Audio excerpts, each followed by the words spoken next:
Chapter 2180. How can we come up with 10 million yuan in such a short time? Jiang Qimeng muttered anxiously.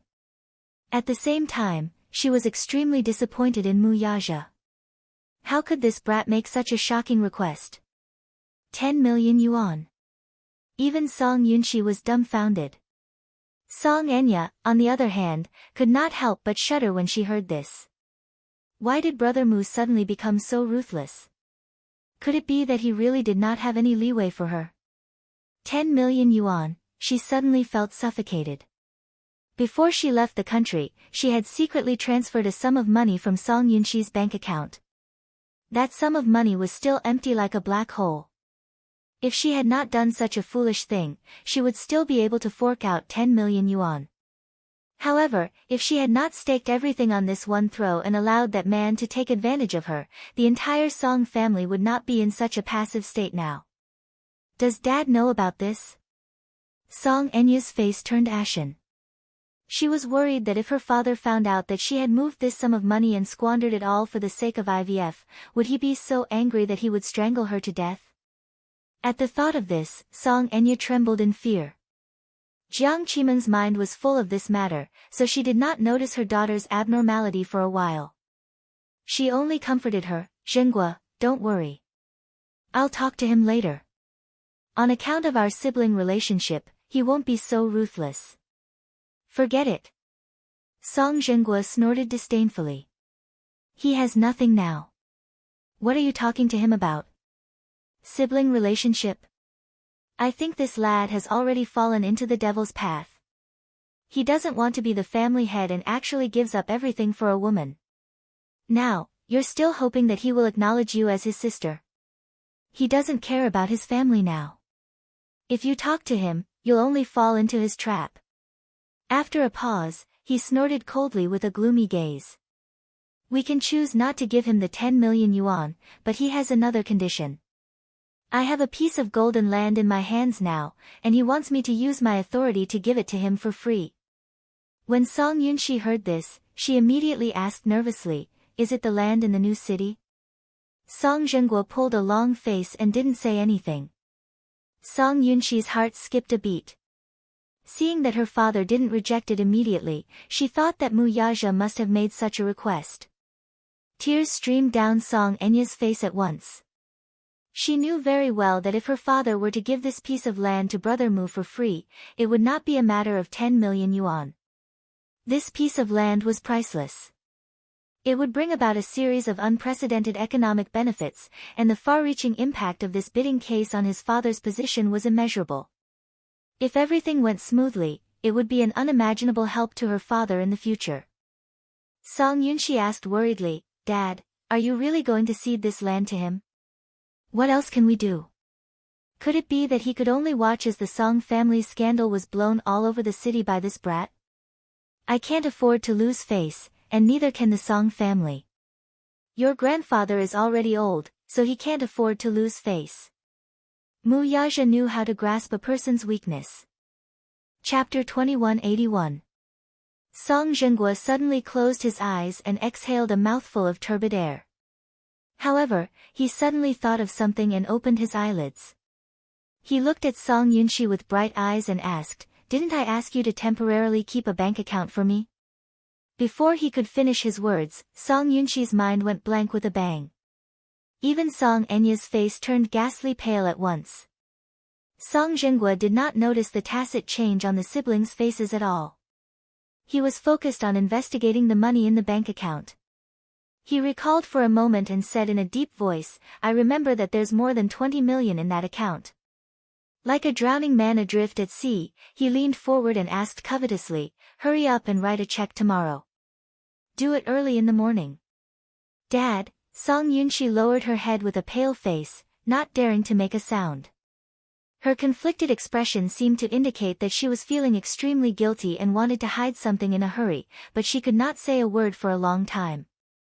Song Enya sized up Song Yunxi and furrowed her brows worriedly.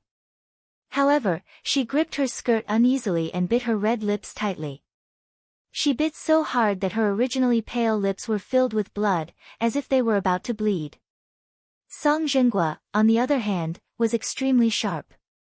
He could tell at a glance that Song Yunxi seemed to be feeling guilty about something and could not help but be a little suspicious. Where did that money go? Don't tell me that I asked you to keep it, and you squandered it on your own. Song Zhenguo could not help but suspect in this direction. His voice became increasingly gloomy and sharp, and there was a sense of suffocation in it. Song Yunxi clenched her fists but did not say a word. He had been carefully managing this account, but the only oversight was fatal.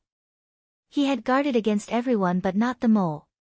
Song Enya, on the other hand, was the mole in the family. Song Enya sized up Song Yunxi's conflicted expression. She knew that Yunxi was protecting her and was unwilling to betray her. Therefore, just as Song Zhenguo was about to fly into a rage, she suddenly raised her head without hesitation and grabbed his arm.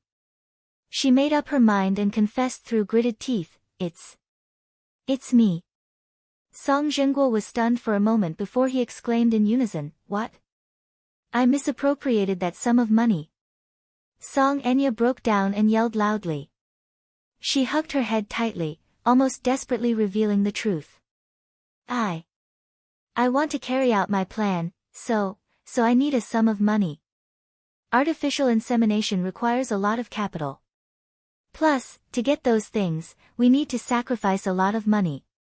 So I came up with the idea of money. I originally thought that this plan was foolproof and that I could fill in the gap very quickly. But I miscalculated. Her words were enough to plunge Song Zhenguo into an incomparably dark state. He felt the world spinning around him. When he came back to his senses, he shouted in disbelief, Song Enya.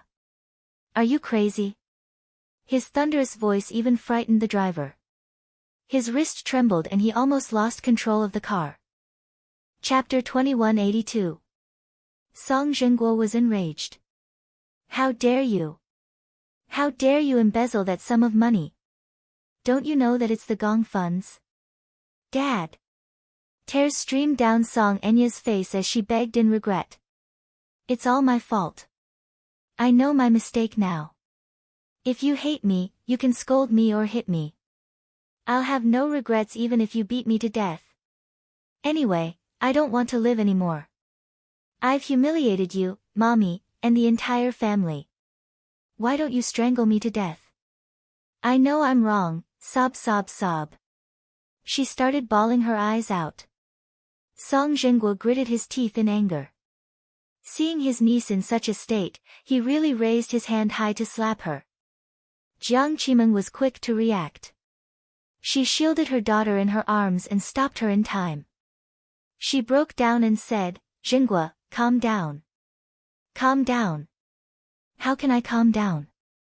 To have such an unfilial daughter, I can't. I can't. What's done is done, there's no point in saying all this. Enya already knows her mistake. I believe that she really knows her mistake and won't do such a foolish thing again. Just this once, give her one last chance, okay?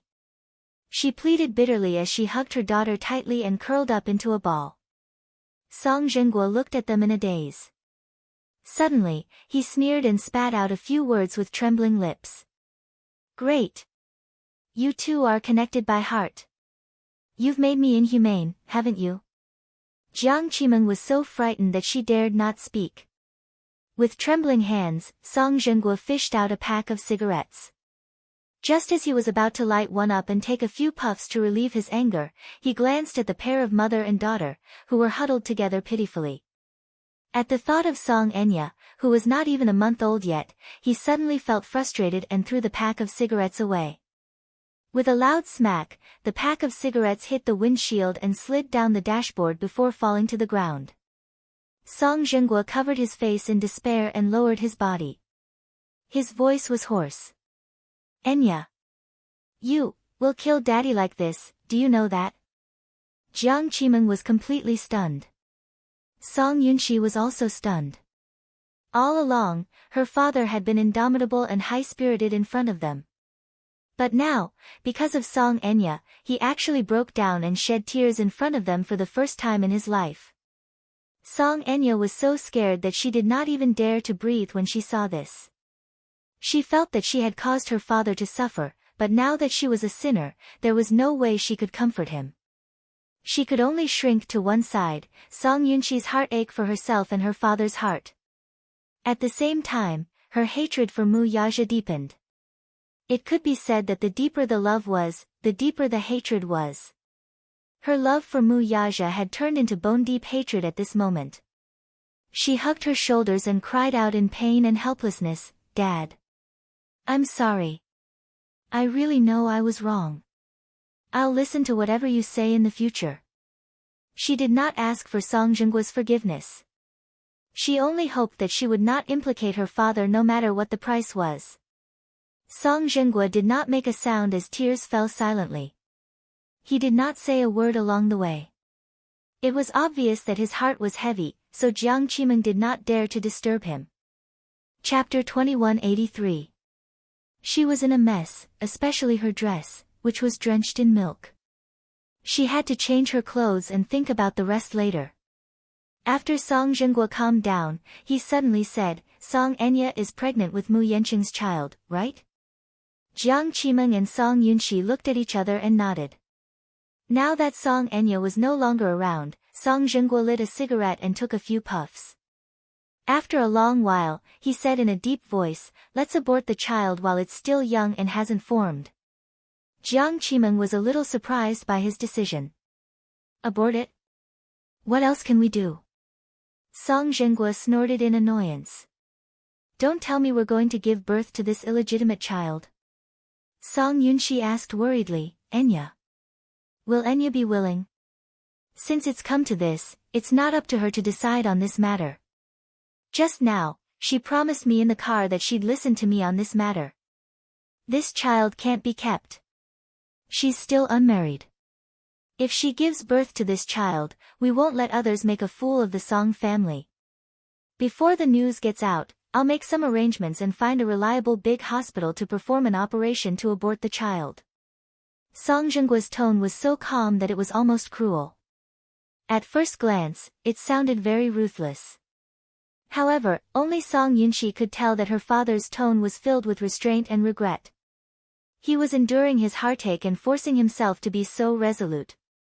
Indeed, if this child was kept, not only would it harm Enya, but it would also implicate the entire family's reputation. This was a step that could not be taken.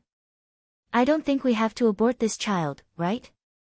Jiang Qimeng suddenly said. Song Zhenguo looked at her, but unexpectedly, he did not refute her words. Instead, he asked, "Then, in your opinion, what should we do with this child?" Jiang Qimeng was a little surprised. In the past, she had never had a say in this family. However, now that Song Zhenguo was actually asking for her opinion, she felt a little better. "I think that having Mu Yaja's child in her stomach is better than having Mu Yaja's child. Zhenguo, think about it. Now, Mu Yaja has already stepped down from his position as the head of the Mu family. I heard that he has fallen out with the Mu family. It's impossible for him to return to the Mu family. In your words, I have nothing left." However, Mu Yanqing was different. He also has some status in the Mu Jia. Although he is not the Mu Jia's patriarch, if he marries Enya, with the power of the Song family, it won't be difficult for him to become the patriarch.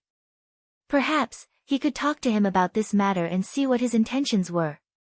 After all, it's his blessing that our family's Enya is compatible with him. He won't necessarily lose out. If the two families could form a marriage alliance, then when Enya's child was born, it could be said that the mother's status would rise because of her son. Perhaps, in the future, Enya can become the Mu Jia's mistress. The power of the two families balanced each other and supported each other. It could be said that both sides were seeking benefits. Mu Yanqing is a sensible child. If the situation is beneficial to him, he will definitely accept it. Song Zhenguo suddenly sneered disapprovingly. Chapter 2184. Do you want me to bluntly say that this last stole the sperm bank in order to get pregnant with Yaja's child? In the end, she made a huge mistake and ended up with his sperm. Now, She's pregnant with his child due to a freak combination of factors. Isn't this a fantasy? What is Mu Yanqing thinking about the Song family? Do you think I haven't embarrassed myself enough? Jiang Qimeng hesitated to speak, but Song Zhenguo continued, besides, how can you be sure that Enya is pregnant with Mu Yanqing's child? What if the child isn't Mu Yaja's? Mu Yanqing's personality isn't as calm as Mu Yaja's. If that happens, won't things get even uglier? Jiang Qimeng smiled. Zhenguo, don't worry about this. Before that, for insurance, I'll think of a way to secretly do another paternity test. If it's confirmed to be Mu Yanqing's child, then everyone will be happy. If it's not, then according to your opinion, let's abort the child. Song Yunxi was conflicted. Is that okay? It seems like my sister is the one who threw herself at him. Song Zhenguo scoffed. Do you think your mother and I want to do this? If Enya didn't ruin herself and get pregnant for no reason, would we be in such a passive position? Song Yunxi fell silent guiltily. This suggestion of yours is not impossible. According to the news, the second in charge of the Mu family seems to have the intention of supporting Mu Yanqing. However, that old man has been busy with the company's affairs recently. After that rascal stepped down, the entire Mu group is in a mess. At this time, I'm afraid he's bitterly cleaning up the mess. I wonder how the Mu group will develop in the future. Does Mu Yanqing have the ability to take on such a heavy responsibility? However, a starving camel is still bigger than a horse. No matter how bad the Mu group is, it's still the richest family in the capital. Yanqing and Enya are well matched in terms of social status. It's not a loss. Song Zhenguo pondered for a moment and narrowed his eyes. I'm just afraid that we'll make the wrong bet and lose both the woman and the money. Jiang Qimeng added, I've interacted with Yanqing a few times. My impression of him is that he's a humble and responsible person. He might not be as capable as Yaja, but he had a simple personality and was not as shrewd and unpredictable as Yaja. He was quite easy to control. If Enya is betrothed to him, it will be a more optimistic situation for us. The three of them suddenly fell silent. Amidst the dead silence, Song Enya changed into a new set of clothes and sat back on the sofa. Perhaps it was because Jiang Qimeng had comforted her for a long time on the way home. Her emotions finally stabilized and her complexion looked better. When she went downstairs just now, she stood in the distance for a while, so she heard some of their conversation. She really did not expect that the child in her stomach would be Mu Yanqing's. But now that things had come to this, she was already disheartened. No matter what Song Zhenguo suggested to her, she would not put up any resistance. Because once the heart died, it would truly die. As for her future, she did not have any expectations. She might as well go with the flow and let them arrange it. After all, she was the one who had caused this disaster. She should be responsible for it. She no longer had any thoughts about who she would marry or who she would marry. Chapter 2185. Actually, I'm not sure who the father of the child in my stomach is. Anyway, I'll listen to all of your arrangements. Song Enya stood her ground and expressed her opinion timidly. Seeing that she was so cooperative, Jiang Qimeng was overjoyed. Good. Enya, you're finally a little more sensible. Don't worry, Mommy won't let you suffer. Okay, Song Zhenguo suddenly said, it's decided for now. Tomorrow, find an opportunity to do a paternity test to see if the child is Mu Yanqing's. We'll discuss other matters after we get the results. Okay. Everyone reached a consensus. The next day, Mu Yanqing did not receive any calls from Meng Qingxue the entire day. Not to mention a call, he did not even receive a text message. Before he left last night, he had already made his stand clear and said that if Meng Qingxue was sensible, she would call to cater to him and agree to his arrangements. However, he did not receive any reply from Meng Qingxue until evening. He was instantly furious. He really couldn't figure out what this woman's motive was. Could it be that for a woman like her, glory and wealth were her lifelong pursuits? He wanted to give her glory and wealth. He would also allow her to give birth to the child. After the child was born, as the child's father, he would also bear the responsibility of raising and nurturing the child. If the child was well-groomed, he might have a chance to enter the Mu family legitimately. How could she turn a blind eye to such tempting conditions? He had said such harsh words. Even if she did not care for the generous treatment he had arranged for her, she should at least give him an explanation, shouldn't she? If she did not want his arrangement, she should at least report to him whether the child was staying or leaving. Mu Yancheng wanted to call her several times to question her, but when he thought of her timid expression, he could not bear to do so and suppressed the urge. As if to deliberately give her the cold shoulder, he did not disturb her until night fell. However, for some reason, the more he ignored her, the more uneasy he felt. At 9:00 in the evening, he went to her apartment uninvited. He knocked on the door for a long time, but no one answered. Just as he suspected that something had happened to her and was about to dial her number, the door suddenly opened. Meng Qingshue's haggard and gloomy face entered his sight. However, upon seeing his arrival, she wasn't as happy as before, nor did she look surprised. She only said coldly, "You're here." These 3 words were neither cold nor warm, and they served to accentuate her indifferent attitude. The man fumed. "You didn't call me the whole day. What does that mean? Didn't you say that if there's nothing important, I shouldn't disturb you?" She asked curiously, but it made him fall silent. He was speechless and embarrassed. He had indeed said such words, but right now, he hated her thoughtfulness and gentleness. Like an unreasonable child, he shouted at her, "I told you not to disturb me, and you didn't even call me." How ridiculous. Meng Qingshue's face turned even paler. What, wasn't he the one who was being ridiculous? "Let me in," he ordered matter-of-factly. Chapter 2186. After he walked in, Meng Qingxue stood at the door in a daze for a long time before she closed the door desolately. Mu Yancheng's sudden arrival gave her a great shock. She originally thought that this man must be angry with her, so he would not set foot here for a while. However, after not contacting him for a day, this man came to her door in a hurry at night. What is he doing? Why is he in such a hurry? Did the Mu family give him an ultimatum to clean up all the love affairs he had caused outside?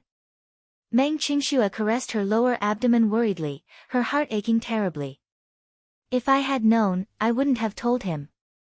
If she had known that he wouldn't marry her, she would have been fully prepared from the beginning. Even though this child was an accident, even if she was pregnant, she couldn't bear to abort it, so she shouldn't have been in such a hurry to tell him.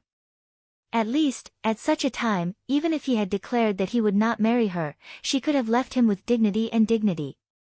She could have left quietly with the child in her stomach and not been as passive as she was now. This time, he seemed to be very stubborn. Could it be that he's planning to tie me up for an abortion? At the thought of this, Meng Qingshue's face turned even uglier. As soon as Mu Yancheng walked in, he saw the fragrant noodles on the table. It was a bucket of instant noodles. It looked like it had just been cooked, for it was still steaming hot. However, if it were Yangchun noodles, it would be fine. This bucket of instant noodles was sold at a convenience store for 4 yuan a bucket. It was just a very simple instant noodles with no nutrition at all. Was she going to eat this for dinner? Mu Yancheng was inexplicably angry. He pointed at the noodles on the table and said angrily, "You're going to eat this? Since you're pregnant, you should eat some. How can you keep up with the nutrition if you only eat instant noodles? What has it got to do with you?" Mu Yancheng said coldly, "Don't I transfer money to your account every month?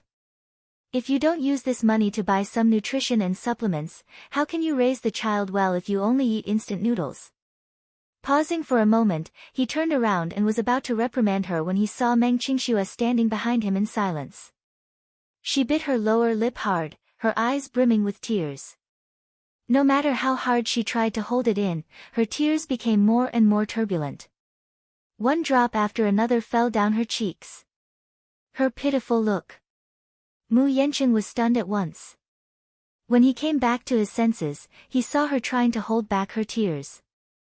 Feeling impatient, he yelled at her, "Why are you crying for no reason?" Meng Qingxue did not answer him. Instead, she asked righteously, "What are you doing here for no reason?" Mu Yancheng was momentarily speechless and did not know how to answer her. Suddenly, he realized how sharp her attitude was and instantly felt somewhat displeased. "Why can't I be here? I rented this apartment. Since I rented it, it's my territory. What's wrong with me coming to my own territory?" Meng Qingxue sneered. With tears in her eyes, she raised her head stubbornly and said, "Mu Yancheng, I've already returned the apartment you rented for me previously. I earned this apartment with the money I earned from my part-time job. This is where I live, not your territory. You can't come and go as you please." Chapter 2187. This woman was actually fighting with him in all seriousness. Mu Yancheng was instantly enraged. Hence, like a stubborn and willful child, he gritted his teeth and said, "I bought the diamond and necklace you're wearing, didn't I? I also got someone to get your phone made for you, didn't I? Let's not talk about the other things in this house. Even you are mine. I've engraved a seal on your body, and the child in your stomach is also mine." Meng Qingxue flew into a rage out of humiliation. Her eyes were red as she hysterically tried to stop him from continuing. Mu Yancheng. However, Mu Yancheng ignored her and her pair of red and swollen eyes as he declared arrogantly, "I even accompanied you to the mall to buy the clothes you're wearing. Tell me, other than this rental house, what else do you have that belongs to you?"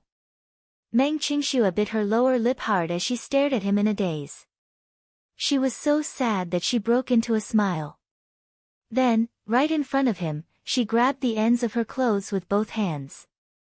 Almost immediately, she deftly took them off and threw them at his face as she screamed at the top of her lungs, "I'm returning them to you. I'm returning everything to you." "All right." Mu Yancheng was stunned by her outburst and was momentarily at a loss as to what to do. Meng Qingxue was only wearing a piece of underwear. Apart from taking off her dress and throwing it at him, she also took off the diamond studs in her ears, the crystal necklace, and the diamond anklet and threw them all at him. Finally, he saw her suddenly turn around and walk toward the bedroom. Mu Yancheng grabbed her dress and chased after her, only to see her rummaging through the drawers and drawers. Finally, she found some expensive jewelry that he had given her in the past in a few dressing boxes. Most of them were expensive, and she had been keeping them safe all this while. She could not even bear to wear them, but now, she found them all and threw them all on the bed. "What are you doing?" Mu Yancheng reprimanded.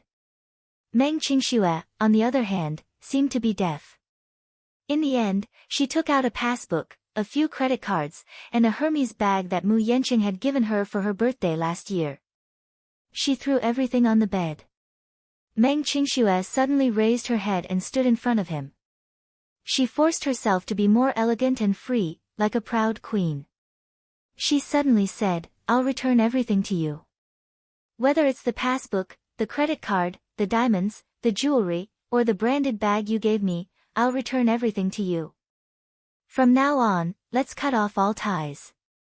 Please don't bother me anymore." "You? What nonsense are you talking about?" "I'm not talking nonsense. I'm serious. Because I've had enough. I've had enough of your arrogance and conceit, I've had enough of your indifference and heartlessness, I've had enough of being like a caged canary, watching over you with all my heart, yet being unable to obtain your true heart. I've had enough of missing you without seeing the light of day, yet you don't care about me at all. I've had enough of your self-righteousness and lack of consideration for me." What did she get for her sincerity? Chapter 2188. Meng Qingxue said with tears streaming down her face. She grabbed a diamond earring and threw it at his face. "Mu Yancheng, how can you be so high and mighty? Yes. Your family background is superior. Yes. Your background is extraordinary. But it's not like I have to be trampled on by you. Let me off. From now on, you'll go your way, and I'll go mine. We'll mind our own business and mind our own business. How about this?" "Huh?" Shut up. Mu Yanqing could not take it anymore and scolded her. You're deliberately provoking me, aren't you? Meng Qingxue was suddenly at a loss. Tears streamed down her face, and her eyes were empty as she questioned him seriously. Then, what do you want me to do? Mu Yanqing walked over and held her shoulders as he said domineeringly, Meng Qingxue, as long as you know what's good for you, you'd better take back your words and accept my arrangements obediently. Isn't that good? Don't you want to be with me? We can be together for the rest of our lives. If you become my woman, I'll give you the glory and wealth that others can only dream of. You can be like a rich madam, wear the prettiest clothes, wear the most expensive jewelry, and buy the most branded bags. I'll do everything for you. Meng Qingxue suddenly mocked him coldly, but you can't give me a status. Mu Yanqing was stunned for a moment before he suddenly said in disgust and suspicion, Meng Qingxue, I'm warning you. Don't go overboard. Don't be too greedy. Greedy? Meng Qingxue laughed out loud as if she had heard an inexplicably funny joke. Perhaps it was too funny that she laughed so hard that she teared up. She rubbed her eyes, and this sad laughter instantly turned into sobs as she sobbed. Yes, I'm greedy. I just want to be your rightful wife. I want to stand by your side openly one day. Even if I don't wear the most branded clothes or carry the most expensive bags, I'll still feel gratified and happy. This kind of thinking may be a little too extravagant for you, Mu Yanqing. You're really generous. You can give me endless glory and wealth, but you're stingy with even a basic status. I really don't know if this is something to be happy about or to find it laughable. Why are you so stubborn? Mu Yanqing hated her stubbornness. He held her shoulders tightly and forced her to sit by the bed. He then said seriously, do you know how long I've worked for this day? My second uncle said he's decided to help me, but before that, I have to agree to one condition. First, I have to cooperate with him. My power and status aren't that stable yet. If I want to sit on the patriarch's seat, I'm still a little lacking. If I were to marry a young lady from a big family, then it would definitely be an advantage for me. Why don't you SS? Tears streamed down Meng Qingxue's face as she said, Yanqing, I love you. Even if you have nothing, I'll always be by your side and never leave you. I only want you. I don't care about the glory and wealth. I only want to be with you. Mu Yanqing was moved by her words. No matter who he was, his heart would soften at her words. Chapter 2189. However, even if he was touched by Meng Qingxue's unswerving devotion, he would never give up the fight for the family head position because of this. He had waited for this day for too long. Now that he had such an opportunity, how could he give it up so easily? It was not easy for him to drag Mu Yaja down from his position. If he gave up just like that, wouldn't he be paving the way for someone else? At the thought of this, Mu Yanqing regained his rationality and flung her hand away. Impossible. I can't give up just like that. Then, let's break up. Meng Qingxue suddenly suggested. Mu Yanqing turned around in surprise. He didn't expect that this woman would be so magnanimous and even break up with him before he did. He also didn't expect that this woman, who had always loved him with all her heart, would let him go just like that, without any reluctance at all. You want to break up with me?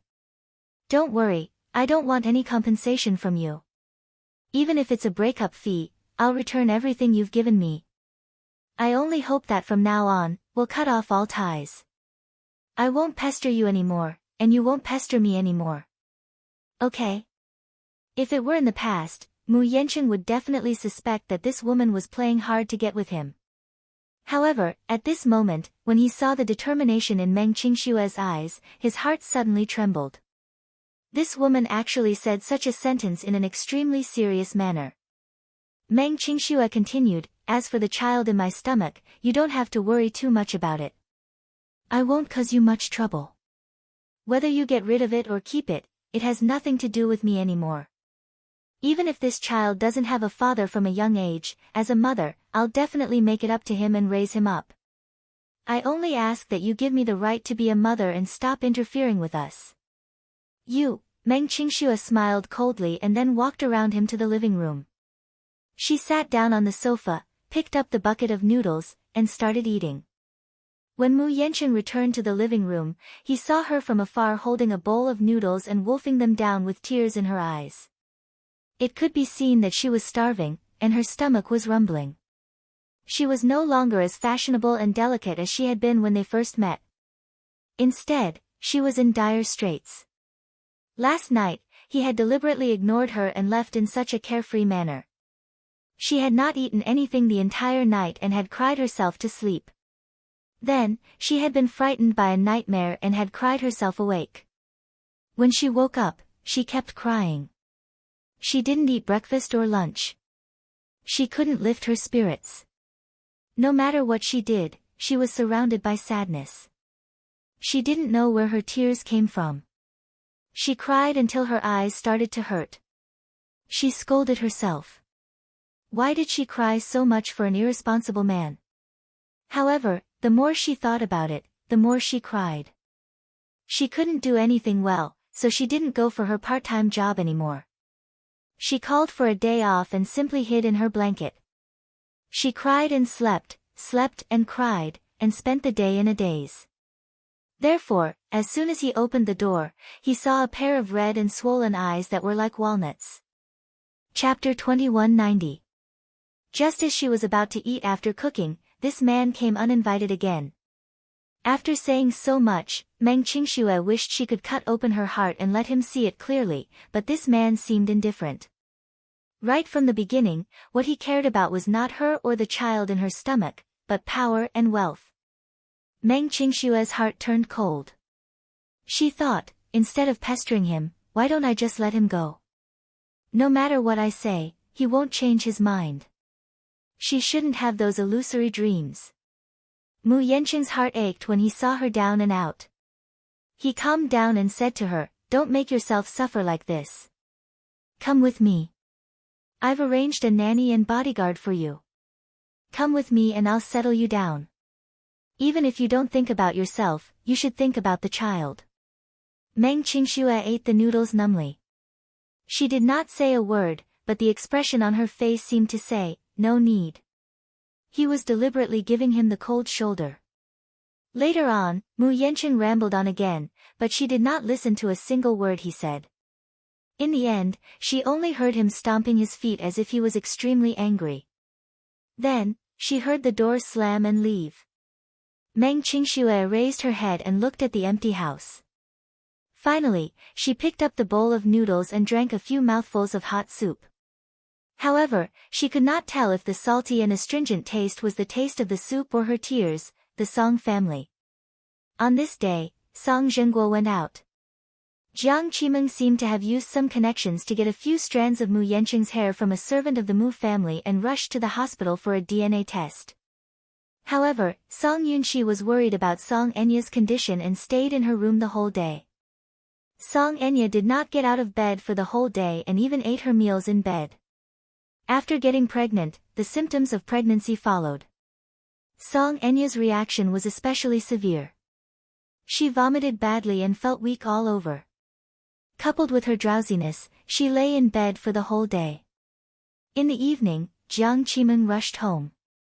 When she pushed open the bedroom door, she saw Song Yunxi sitting by the bed, playing games on her phone. Song Enya, on the other hand, was leaning against the headboard. Unknowingly, she had woken up and was staring blankly at the ceiling. "Enya. The DNA test report is out, and it's confirmed that you're carrying Mu Yanqing's child." Jiang Qimeng said happily, only to see Song Enya lowering her head dejectedly and letting out a long sigh as tears streamed down her cheeks. Before this, she actually had some hope. Even if it was Mu Yaja's child, it would be fine. She would rather this was Mu Yaja's child and then abort the child because it meant that what Mu Yaja said last night was just to scare her. She didn't expect him to really use tricks to swap the sperm. This meant that this man's coldness was real. His heartlessness towards her was also real. She had loved him for more than 10 years. She had loved him so miserably, but in the end, she had been played in the palm of his hand. This knowledge almost destroyed her. Liar! Liar! She mumbled through gritted teeth, full of humiliation. Chapter 2191. Why? Why are you doing this to me? Song Enya roared as she covered herself with the blanket and cried uncontrollably. Jiang Qimen's heart ached for her daughter, but she was also angry. Her heart ached for her daughter's downfall and helplessness, but she was even angrier at her stubbornness. Enya, isn't it great that you're pregnant with Mu Yanqing's child? Compared to Yaja, Mu Yanqing is now in high demand. If this child works hard and becomes the head of the Mu family, then you'll definitely be the matriarch of the Mu family in the future. Although things are a little complicated, it's still a lucky hit. Carrying Mu Yaja's child is better than carrying Mu Yaja's child. Song Yunxi stayed at the side and did not say a word. Song Enya, on the other hand, did not make a sound. She hid under the blanket and saw a bulging figure, which seemed to be secretly crying, trembling slightly. She walked over and comforted her. Enya, don't be too sad. Think about it. It's very important for a woman to choose the right husband in her life. Marriage is a second reincarnation for a woman. As long as she's chosen well, she'll have a lifetime of happiness. Besides, Yanqing is quite outstanding. He's gentler than Yaja.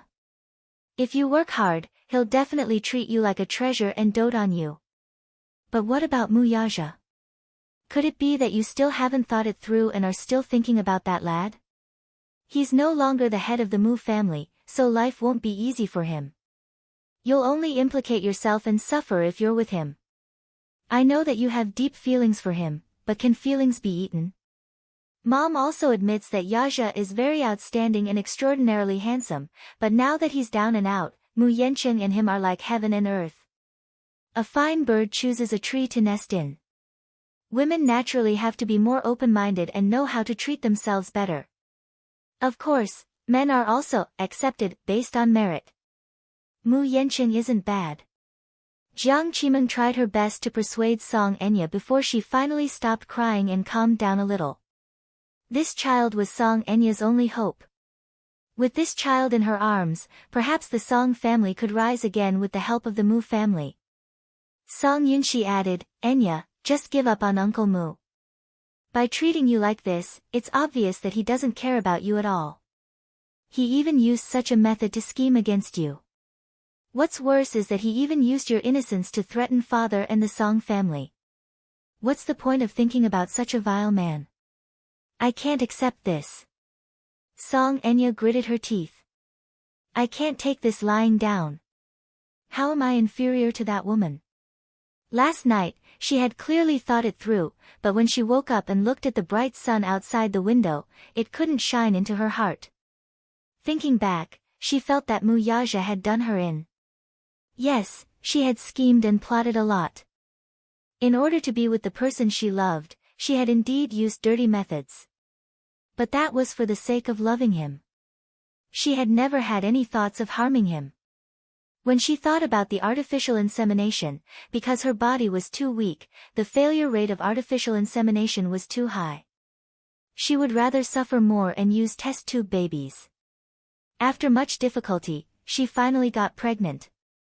But in the end, what was the result? In the end, she was ruthlessly toyed with by the man she loved. This feeling was so painful that it was as if a knife was stabbing her heart and making her bleed. Chapter 2192. Right now, her hatred was bone and flesh.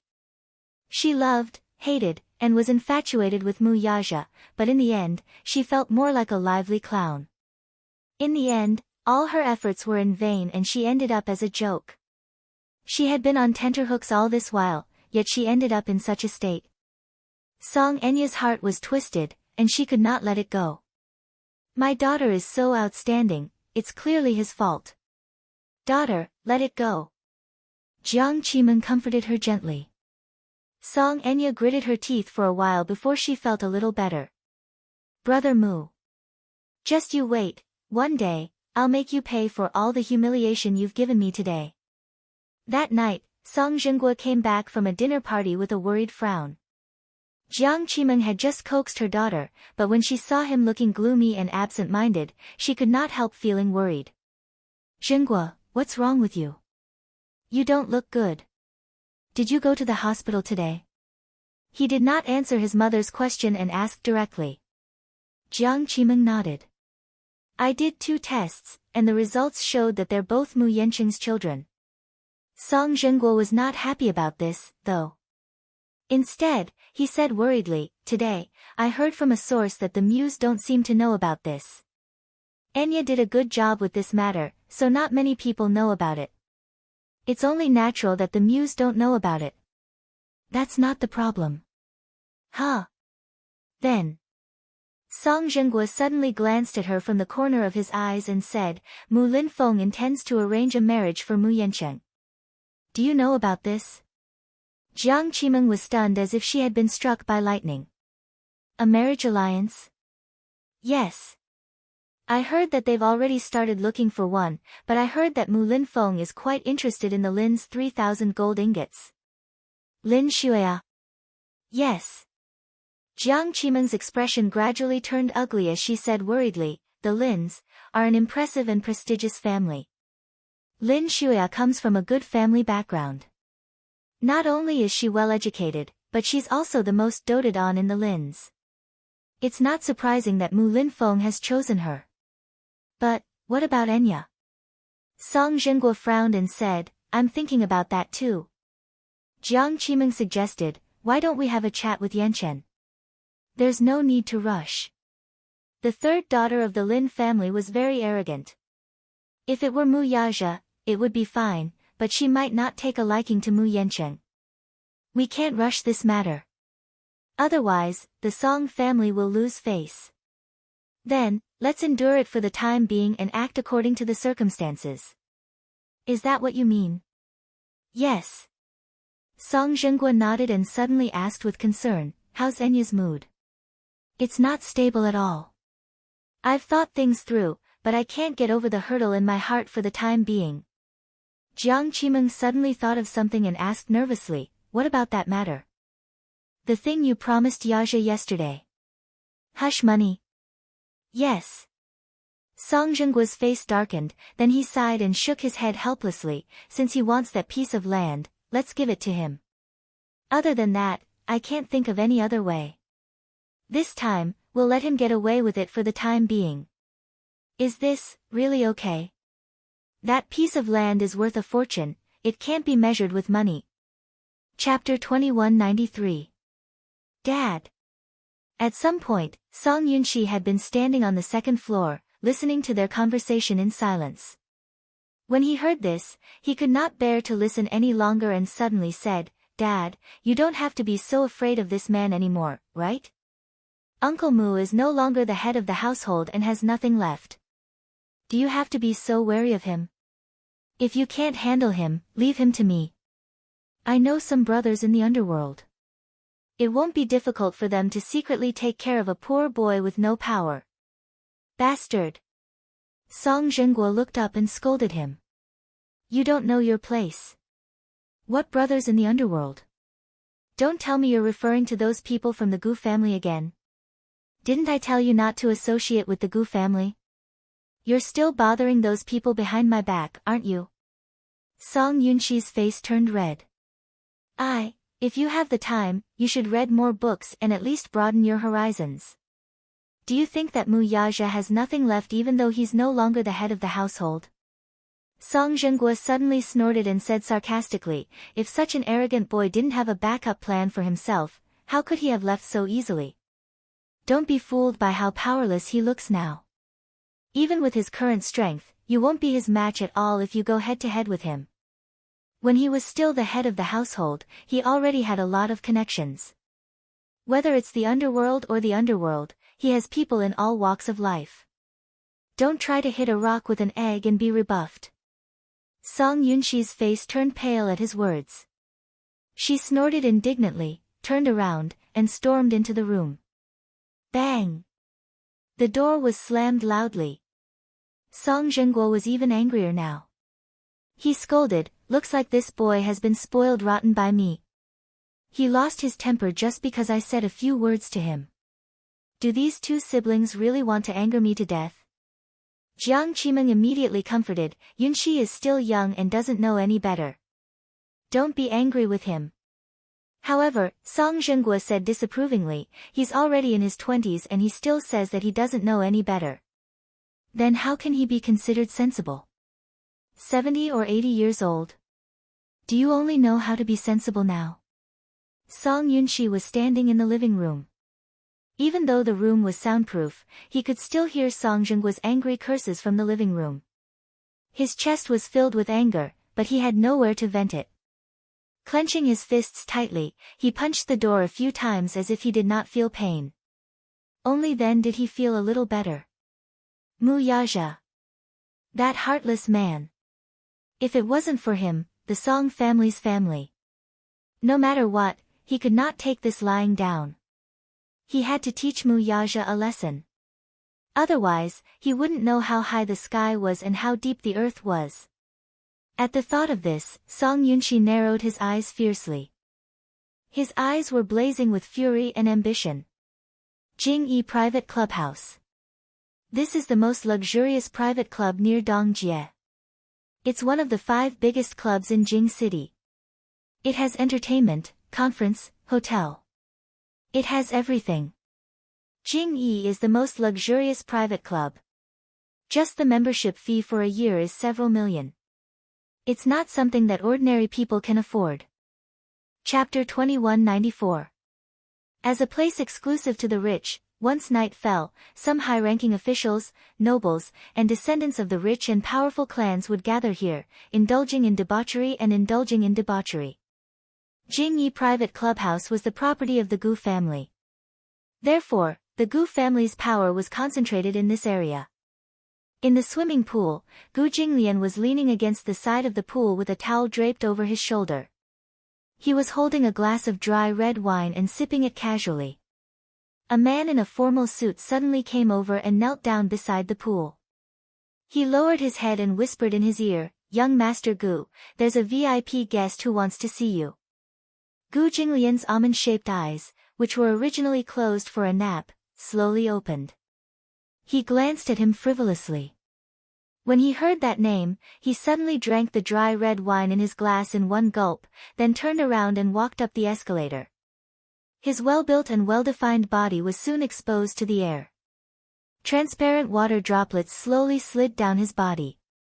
That charming and devilish pheromones, no matter how strong a woman's willpower was, at this moment, standing in front of him, she would be mesmerized to the point of suffocation, right? The moment he came out of the pool, someone immediately came forward and carefully took the wine glass from his hand. Then, another person respectfully came forward and draped a graceful and luxurious bathrobe over him. In the private room, Song Yunxi had already finished a whole bottle of red wine. At this moment, he was really annoyed.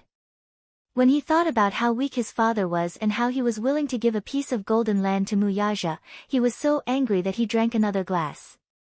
Just as he opened the second bottle, the door was suddenly pushed open. He raised his head and saw Gu Jinglian, who walked in like a moon surrounded by stars. He forced a smile on his face and stood up respectfully. In front of this man, even if he was proud and arrogant, he still didn't dare to relax. "Young Master Gu." He chuckled and greeted politely. However, Gu Jinglian acted as if he did not hear her. He walked slowly to the sofa and sat down gracefully. Then, he crossed his legs and looked very noble. After coming out of the swimming hall, he changed his clothes, but his black hair was still a little wet and slightly messy, but it did not diminish his heroic spirit. Song Yunxi was not embarrassed by the arrogance and disdain he had shown from beginning to end. Instead, she smiled more and more flatteringly. To him, a man like Gu Jinglian should be so arrogant and superior. The more one mingled in this circle, the more they paid attention to their status. Since their identities were different, their statuses would naturally be different as well. "Sit down. Don't stand on ceremony," Gu Jinglian said lightly, then beckoned with his finger. Soon, a waiter came up and opened a bottle of Lafite. Song Yunshi silently sized him up. She had to admit that the man in front of her definitely didn't look like a crown prince from the underworld. Gu Jinglian's mother was one of the top 10 beauties in the capital back then, and he had inherited her beauty. His facial features were between genders, and his deep-set facial features were full of heroic spirit. However, his feminine eyes and exquisite nose and lips were definitely something that women could not compare to. Her beauty had nothing to do with gender. It was so beautiful that it was suffocating and breathtaking. Chapter 2195. His eyes, in particular, were captivating. The reason was that his pupils were different from those of ordinary people. His pure amber eyes were like top-grade and beautiful colored glass, flowing with light. He raised his eyelashes and raised his wrist to look at the time, as if secretly setting a time for Song Yunshi in front of him. He had always paid attention to the concept of time. Therefore, no matter who the person was, if they came to talk to him about something, they had to be concise and comprehensive within 30 minutes. Otherwise, he would not have that kind of patience. Why are you looking for me? Speak. Song Yunshi first rubbed her hands a little uneasily and politely exchanged a few words. Then, she went straight to the point and summarized the matter. Mu Yaja, that bastard, is too much. He's going too far. I really can't take this lying down. I can't watch him trample the Song family under his feet, so I want to teach him a lesson. Oh. Gu Jinglian nodded slightly, curled his lips, and then smiled evilly. So. You came to me just to complain about these things? In other words, there was some dissatisfaction. Song Yunshi and Gu Jinglian had known each other for a long time, but the relationship between the two of them could only be considered as casual acquaintances at best. Song Yunshi had always wanted to befriend Gu Jinglian, who had a strong background in the underworld. However, no matter how she tried to curry favor with him, it was difficult for her to get too close to him. Gu Jinglian was really too arrogant. He was like a natural aristocrat. The aura in his every move was incomparable.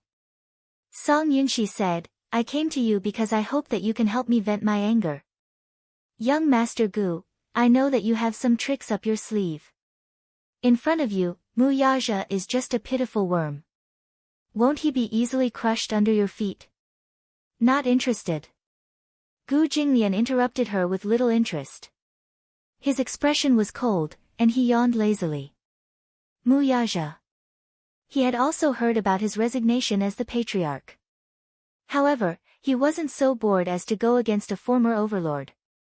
The Mu family was an old rival of the Gu family, so they knew each other very well. Song Yunshi was short-sighted and stupid, but Gu Jinglian could see the situation clearly. Although Mu Yaja seemed to be in dire straits now, having lost some of his status and his former glory, it was as if he had fallen from the top of a mountain to the bottom of a valley thousands of meters down, smashed into pieces. Gu Jinglian, who could see the man's ambition clearly, knew that the current situation was only temporary. Before long, this man would once again stand at the peak at the speed of light in an extremely short amount of time. His current abject state was just a cover for others. Mu Yaja was the same as him, an arrogant man to the bone. He would never allow himself to fall from a high position. Even if he abdicated, it was just a means to advance by retreating. Therefore, he wasn't interested in having any entanglements with such an unfathomable man. Moreover, the Gu and Mu families had always minded their own business and didn't have any feud. Even if they had always been against each other, it was just a competition and had nothing to do with gratitude or grudges. To outsiders, Mu Yaja and Gu Jinglian seemed to be enemies and friends.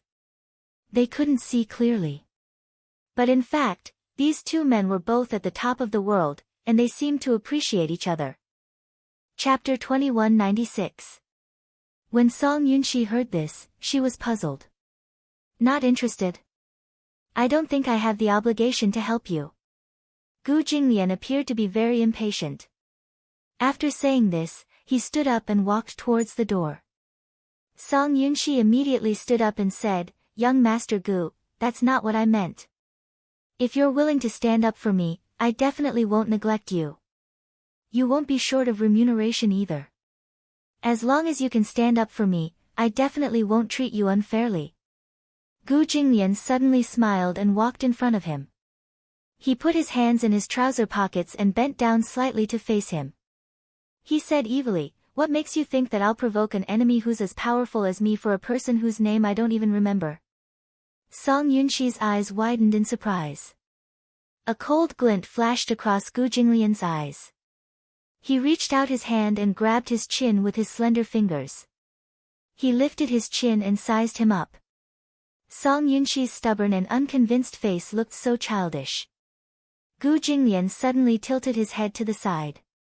A sinister look appeared on his devilishly handsome face as he said, "For a man of Mu Yaja's stature, you either don't go against him, or you should be prepared to die together with him. Leave no room for negotiation and get rid of him completely." After a pause, he asked slowly, "How much are you going to pay? How much do you want? How much do I want?" Gu Jinglian seemed to have heard a funny joke and said coldly, "You don't seem to know the rules very well." "What do you mean?" Gu Jinglian patted his face. It was a humiliating action, arrogant and frivolous. Song Yunxi gritted her teeth because of this humiliating action. However, she heard him say, "Mu Yaja is worth hundreds of millions. Can you afford to buy his life?" As he spoke, he shook him off, smiled coldly, turned around, and lit a cigarette. Gu Jinglian took a puff of smoke and narrowed his eyes. He said casually, "Kid, this complicated world is not as simple as you think. Don't think that just because your father is the mayor, you have the right to come here and make a fool of yourself. Get lost." After that, the waiter draped the black suit over his shoulders, leaving the two empty sleeves beside him as he walked towards the door in a carefree manner. Song Yunxi couldn't stand it anymore. She stood up and shouted at his back, "Stop right there." Even though he had shouted those two words with great vigor, Gu Jinglian seemed to be disdainful of his words and left without a word. He didn't know where his confidence came from, or perhaps it was the bottle of red wine he drank. With the help of the alcohol, he vented all his dissatisfaction and humiliation. "I think you just don't have the guts, right?" He claimed to be the crown prince of the Gu family, but unexpectedly, he was also a coward. He said so much in a dignified manner, but in fact, he didn't dare to play with Mu Yaja. The dignified Gu Jinglian only has this much courage. After venting her anger, she finished. In her anger, Song Yunxi kicked the short table beside her. The wine glass on the table tilted and fell to the ground, shattering into pieces. The waiters in the private room looked at him strangely, or with a hint of fierceness. However, Song Yunxi was drunk. She didn't care whose territory she was in and shouted, "What are you looking at? A bunch of cowards." Ha! Chapter 2197. In the end, when he dragged his tired and drunk body and was about to leave, a group of men in black suddenly rushed into the private room. At this moment, Song Yunxi was so drunk that she was staggering. She glanced at the crowd and shouted unhappily, "What are you looking at? You guys?" The man in the lead smiled majestically and said, "Young Master Song, you haven't paid your bill for tonight." "What bill?" Song Yunxi said angrily, "Didn't I just drink 2 bottles of red wine?" The man signaled with his eyes, and the waiter handed over the bill expressionlessly. Song Yunxi took it and glanced at it. She immediately exploded with anger. 88 million. Yes. Young Master Song, pay the bill before you leave. They were obviously making things difficult for him. This was the Gu family's territory. What he said just now was undoubtedly looking for trouble in their territory. If they heard that someone dared to humiliate their master, they would naturally think of ways to make Song Yunxi uncomfortable. 2 bottles of dry red wine for 8 million, plus the wine glass you broke, 880,000. Young Master Song, pay the bill. Bullsh *T. What kind of wine is so expensive? You're obviously blackmailing me, aren't you? Just pay directly. Don't talk nonsense with us. If you don't pay, we won't be polite. Song Yunxi slammed the table. She was drunk and was not afraid of them at all. She shouted with her tongue out, "Do you know who I am? My father is the head of the sh*T organization. What can you do to me?" Ha ha ha. When the group of people heard this, they roared with laughter. Song Yunshi was so embarrassed that her face and ears turned red. She thickened her neck and said angrily, "What are you laughing at?" One of them said contemptuously, "Bullsh*T head of the sh*T organization. Even if the Heavenly King is here, he can't talk about the law. Young Master Song, you're standing on the Gu family's territory. Here, you have to follow our rules. If you don't pay, you can do whatever you want. Then don't blame us for being impolite." As he spoke, the man ordered his subordinates, "Go, this brat dares to go back on his word. Show him some tricks." As soon as he finished speaking, a group of brothers behind him immediately rushed up and surrounded Song Yunshi, punching and kicking her.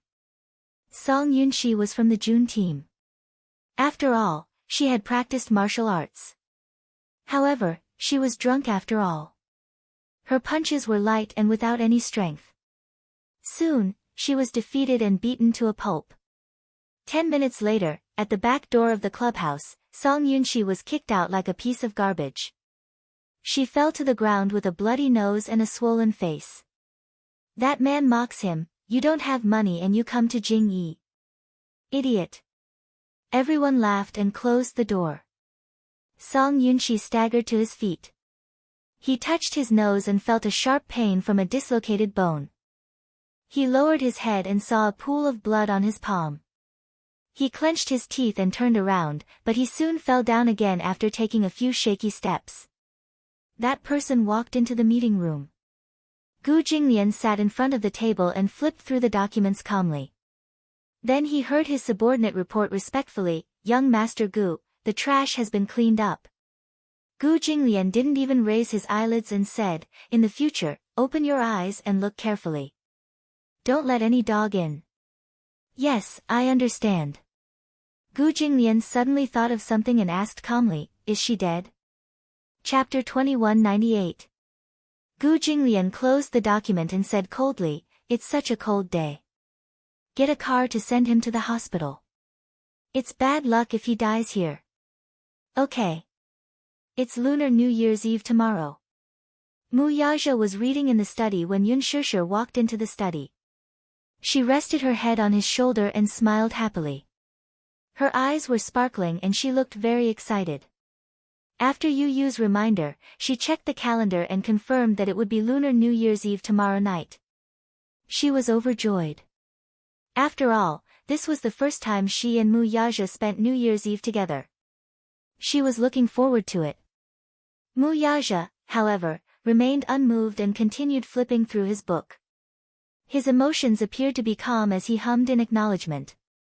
"Oh." Yun Shishir was unhappy with his cold attitude. She pushed his book away and forced him to look at her. She said seriously, "It's going to be Lunar New Year soon. Don't you look forward to it?" "Look forward to what?" Yun Shishir was a little unhappy. "You don't seem to be looking forward to the Lunar New Year." Mu Yaja was stunned for a moment before he smiled faintly. "I've never celebrated the Lunar New Year before, so I feel that it's no different from other days." "How is that possible?" "There are many things to celebrate the Lunar New Year. For example, today is the night before the Lunar New Year's Eve. You're not allowed to be busy. Let's prepare for Lunar New Year's Eve together." Before Lunar New Year's Eve, Yun Shishir started to get busy. First, she had to clean the house.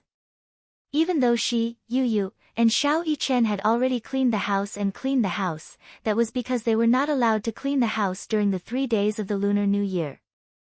They did not want to lose their fortune. Hence, they had to clean the house and courtyard early in the morning on Lunar New Year's Eve to bid farewell to the old and welcome the new. Yun Shishir had already bought the fireworks and firecrackers in advance. Every New Year, they would set off firecrackers early in the morning and fireworks at night. This was an unshakable activity. In the living room, Yu had already prepared a brush, ink, paper, and inkstone. When Mu Yaja came to the living room, Yun Shishir was already sitting in front of the table with a brush in hand. She was thinking hard about how to write a few couplets. Xiao Yichen leaned on the side and muttered, "Mommy, is your calligraphy readable?" Yu Yu said affirmatively, "Of course. Mommy's calligraphy skills are unquestionable." Yun Shishir said proudly, "Mommy has been practicing calligraphy since I was in university. You can say that I've made some progress in my studies." Mu Yaja came to her side and looked at the two Red Spring Festival couplets. At this moment, they had not written anything yet, so he asked, "What couplets do you plan to write?" Yun Shishir's mind was blank, and she didn't know what to write. Yu Yu suddenly said, "Let's put up a sticker on the front door that reads, 'Heaven increases the years, people live longer, and when spring comes, families are blessed.'" He then took out two portraits of door gods, Yuqi Jingde and Qin Xiong. "I've prepared the portraits too." Xiao Yichen took a look and his lips twitched. "What's this?" "Door gods." "Door gods?" Yu Yu said, "Yuqi Jingde and Qin Xiong." Xiao Yichen was puzzled and asked, "Why do you want to put up these two guys?" Chapter 2199. Then I can do it too. Xiao Yichen flexed his muscles. "Draw a picture of me and paste it on the door. I want to be a door god too." "You?" Yu Yu snorted and said disdainfully, "With your skinny arms and legs, you still want to be a door god?" Yuqi Jingde and Qin Xiong are marshals under Li Shimin. The reason for this custom is that after Li Shimin ascended the throne, he couldn't sleep at night because he killed countless people and often had nightmares. Therefore, the officials suggested that Yuqi Jingde and Qin Xiong should stand guard at the doors so that they could sleep well at night. Later, the palace sent an artist to draw these two people and paste it on the door. "Yu Yu. Are you an encyclopedia? You know so much." Yu Yu said disdainfully, "Do you think I'm like you? Simple-minded." While the two little guys were bickering, Yun Shishir finished writing the couplet and showed it to them. "It's done." Mu Yaja glanced at it and was slightly surprised. The handwriting was clear and elegant. It was indeed beautiful calligraphy. Mu Yichen was so shocked that his mouth opened wide. He said in a daze, "Mommy. The handwriting is not bad." Yun Shishir was suddenly at a loss. "What should we paste on the bedroom?" "Let's write, 'Birds flying happily in the sky and the earth tied together in a knot.'" Yu Yu said again. Yun Shishir and Mu Yaja looked at each other and lowered their heads in shame. Their educational level was worse than a child's. Shame. After writing the couplet, they wanted to paste it on New Year's Eve. Yu Yu brought a stack of red paper and 2 pairs of scissors and said that he wanted to cut the window flowers. When Mu Yaja saw this, his curiosity was piqued and he excitedly asked Yu Yu to teach him. Yu Yu had been good at handicrafts since he was young. During the Lunar New Year, he cut the window decorations himself. They were as good as the ones bought outside. Mu Yaja was also interested. He looked at the two little guys' scissors and felt that it was a bit interesting. He took a piece of red paper and fiddled with it for a long time. Finally, he unfolded it, only to find that the cut was a mess. Yun Shishir, who was standing at the side, could not help bursting into laughter. Yu Yu also saw her father's terrible handiwork skills. She covered her mouth and snickered. Even Mu Yichen laughed mercilessly. "Daddy is so stupid." Mu Yaja glared at him in dissatisfaction. He snorted and said confidently, "That's because no one taught me. Let me do it." Yu Yu abandoned Mu Yichen and sat on Mu Yaja's lap, personally teaching him. Paper cutting was really amazing. She watched as the boy folded and cut a piece of red paper in his hand. From time to time, he would carefully make a few strokes with a knife. Finally, when the paper was unfolded, the word "fu" appeared neatly on the paper. It looked very proper. Mu Yaja also learned seriously. In the end, under Yu Yu's guidance, he also learned the basics of paper cutting. At least it was pleasing to the eye. Yu Yu nodded and commented, "You've made some progress." She pasted the window decorations on the glass, the door, and the wall. The festive atmosphere of the Lunar New Year was immediately brought out. Mu Yaja hugged Mu Yichen and looked at the clear glass. The red window decorations made him smile. So, the Lunar New Year felt so warm. Chapter 2200. However, it turned out that spending the New Year with family was such a warm and blissful experience. Actually, the New Year was not on the streets. The true New Year was at home and in one's heart. The true meaning of the New Year was only when one's family was together. Mu Yaja suddenly understood why all the employees in the company could not wait to return home at the end of the year. Dishing Financial Group's usual practice was to finish all the work on hand and then have an early holiday. Therefore, half a month before the New Year, all the employees worked hard to catch up with their workloads so that they could spend more time with their families on such meaningful days. Mu Yaja personally pasted the last piece of paper on the window of the study and picked up Xiao Yichen. The father and son looked at each other and smiled warmly. "Daddy! Daddy!" Yu ran over with two big red lanterns in his hands. He beamed and said, "Daddy, come and do me a favor." "What favor?" Mu Yaja put down Xiao Yichen and walked over. Yu grabbed his hand and hurried toward the door. It turned out that Yu wanted to hang two red lanterns at the door. After all, it would look more festive. However, he was short. Even if Yun Shishir lifted him up high, it was still difficult for him to do so. There was no ladder at home, so he went to Mu Yaja eagerly. At 188 meters, Mu Yaja lifted Yu up easily and hooked him. After Yu hung the lanterns, the festive atmosphere was immediately apparent. As it was nearing New Year's Eve, Yun Shishir drove to the supermarket and decided to buy the vegetables and meat for the New Year's Eve dinner in advance. She also prepared some dumpling wrappers to make dumplings. It was New Year's Eve, after all. It was a custom for everyone to sit together, make dumplings, and eat dumplings together. After buying the groceries, Yun Shishir suddenly thought of something and suggested, "Let's invite Xiao Jie to join us for the New Year's Eve dinner. It's just an extra pair of chopsticks with more people. It'll be livelier." "Okay." Yu agreed and was quite interested. Mu Yaja did not have any objections. It was his first time celebrating the New Year with his family, so he felt that it would be livelier with more people around. Thus, Yun Shishir called Gong Jie. When the call went through, she happily invited him, "Xiao Jie, tomorrow is New Year's Eve. Let's have New Year's Eve dinner together." After a while, Gong Jie then asked a question, "New Year's Eve? What does that mean?" Yun Shishir She had suddenly forgotten that when she and little Jie were still young, they did not have a proper New Year's celebration. She vaguely remembered that her mother was short of money at that time. On New Year's Eve, having meat and fish was already considered a good New Year's celebration. When his mother was not around, little Jie should have grown up overseas and could be considered half a foreigner. Therefore, he was not very familiar with the customs and terms of the Spring Festival. Hence, she explained seriously, "It's New Year's Eve.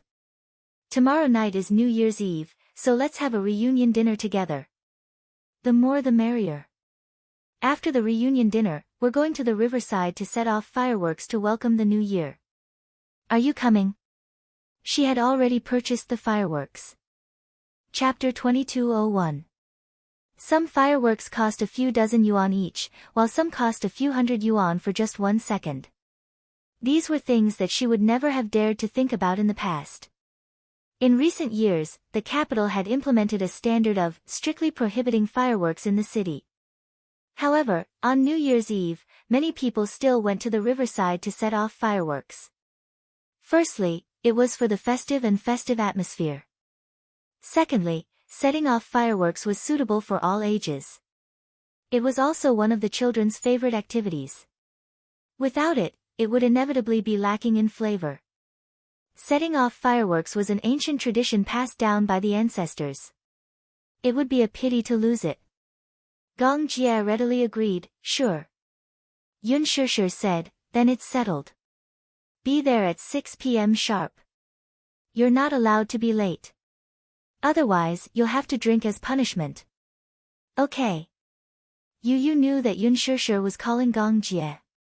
She suddenly leaned over to the phone and said loudly, "Uncle, remember to give red packets to Xiao Yichen and me." On the other end, Gong Jie laughed and said, "Little tycoon, are you really interested in my red packets? It's the thought that counts. As for how much I'm going to give, it all depends on my performance." Yu was a cunning person. Thus, she managed to get Gong Jie to agree with her with just a few words. Gong Jie cleared his throat and said, "Just be good and wait for me to give you your red packets." After hanging up the phone, Yun Shishir felt extremely happy. It was as if she was sitting on a hydrogen balloon and was slowly floating up into the clouds. She accidentally found Hua Jin's number. She was stunned for a moment and frowned. Then, she hesitated for a moment and dialed the number with a hint of anticipation. At City Condominium. Hua Jin was wearing a bathrobe and leaning against the bay window, looking at the beautiful sunset. Suddenly, his phone rang. He picked it up immediately and heard Yun Shishir's gentle and careful voice on the other end. "Hua Jin, it's New Year's Eve tomorrow. Would you like to come to my house for New Year's Eve dinner?" Hua Jin couldn't react in time. He choked on a mouthful of smoke and coughed for a long time. Yun Shishir could not help but raise her eyebrows when she heard the heart-wrenching coughing coming from the phone. She was a little surprised. What's wrong? The reason why she thought of Hua Jin was because she was concerned that his family was not by his side. Wouldn't he be very lonely if he thought too much? Therefore, she wanted to invite him to her house to spend time together. Hua Jin stared blankly for a while before he suddenly laughed. "Why would you think of me?" "Because it's New Year.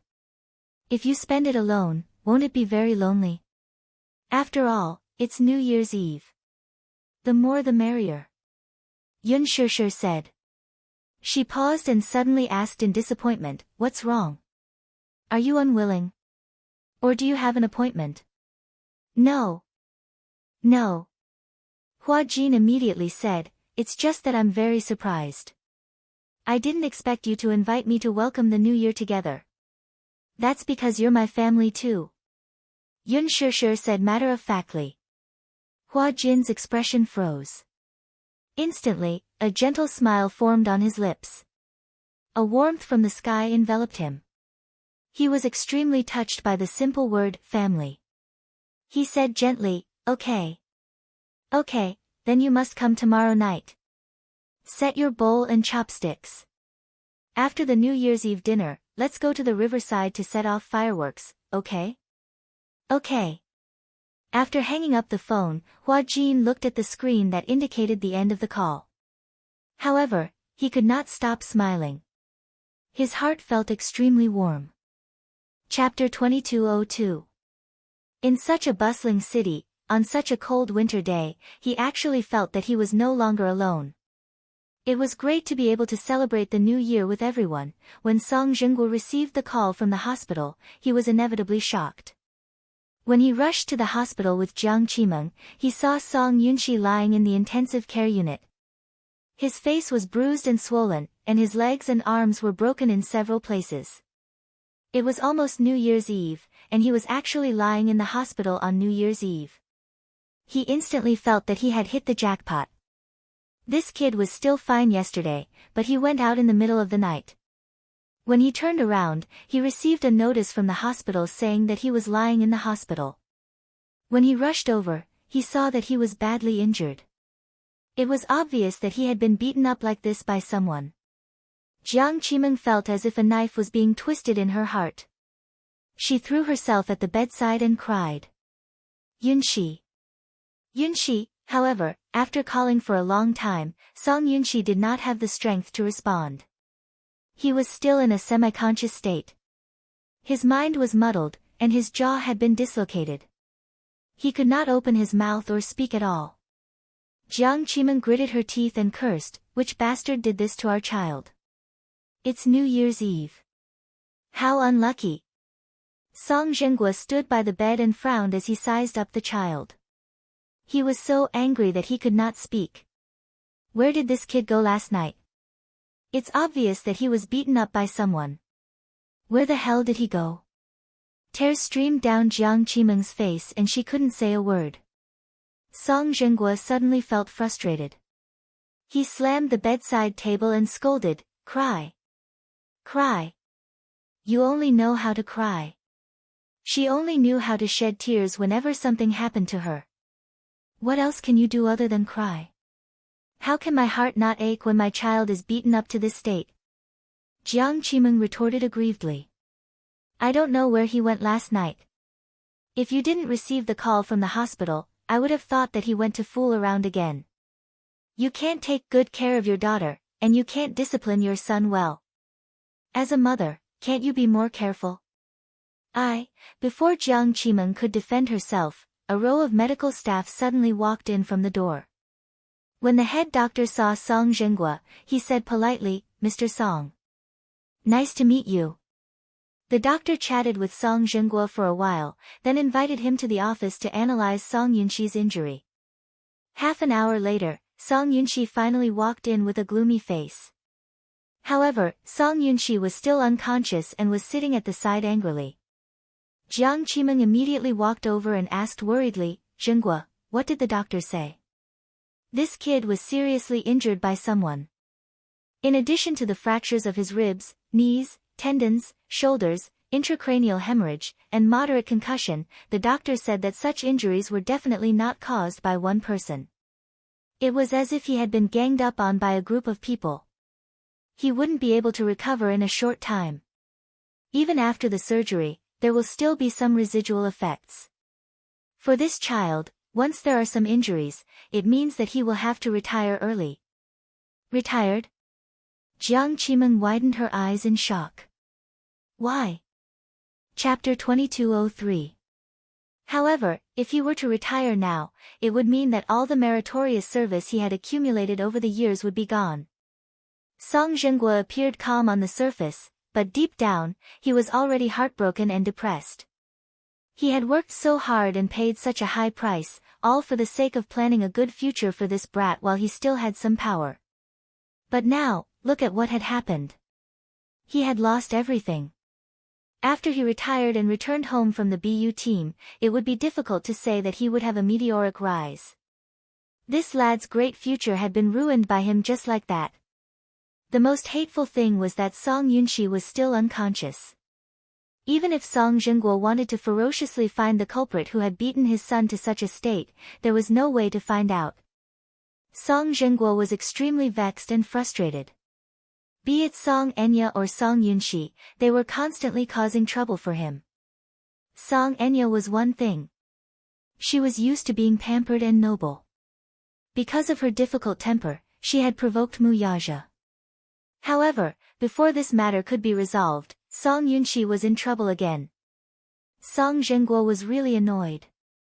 Why were there so many troublesome matters? Just which deity had he offended? Everything had gone wrong this year. It seemed that he was destined to spend this new year in the hospital. At the thought of this, Song Zhenghua smoked 2 cigarettes in a row. Then, he stood up and ran to settle some work matters. Jiang Qimeng stayed by the bed and held Song Yunxi's cold hands with heartache. She could only cry non-stop as if this was the only way to vent some of the depression in her heart. Early in the morning of New Year's Eve, Yun Shishir got out of bed. As the grandest lunch of the year, the reunion dinner on New Year's Eve was indispensable. The family had to be complete, and the dishes had to be sumptuous. No matter where they worked, they had to return home covered in dust and sit at the table to have a reunion dinner and share the joy of family. There were also many things to pay attention to at the reunion dinner. The must-have dish for lunch was fish, which meant that there was more than enough every year. There had to be chicken, which meant good luck, tofu and cabbage, which meant happiness and wealth, fans, which meant longevity and good luck. Yu even prepared canned peaches, which meant escape from disaster and health. Yun Shishir was surprised. Even she had not thought of this.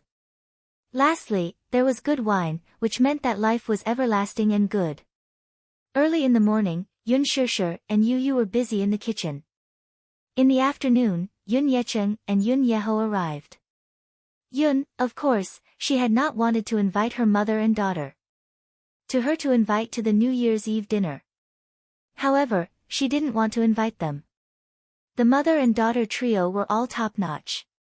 If she invited them, it would be hard to avoid making things unpleasant again.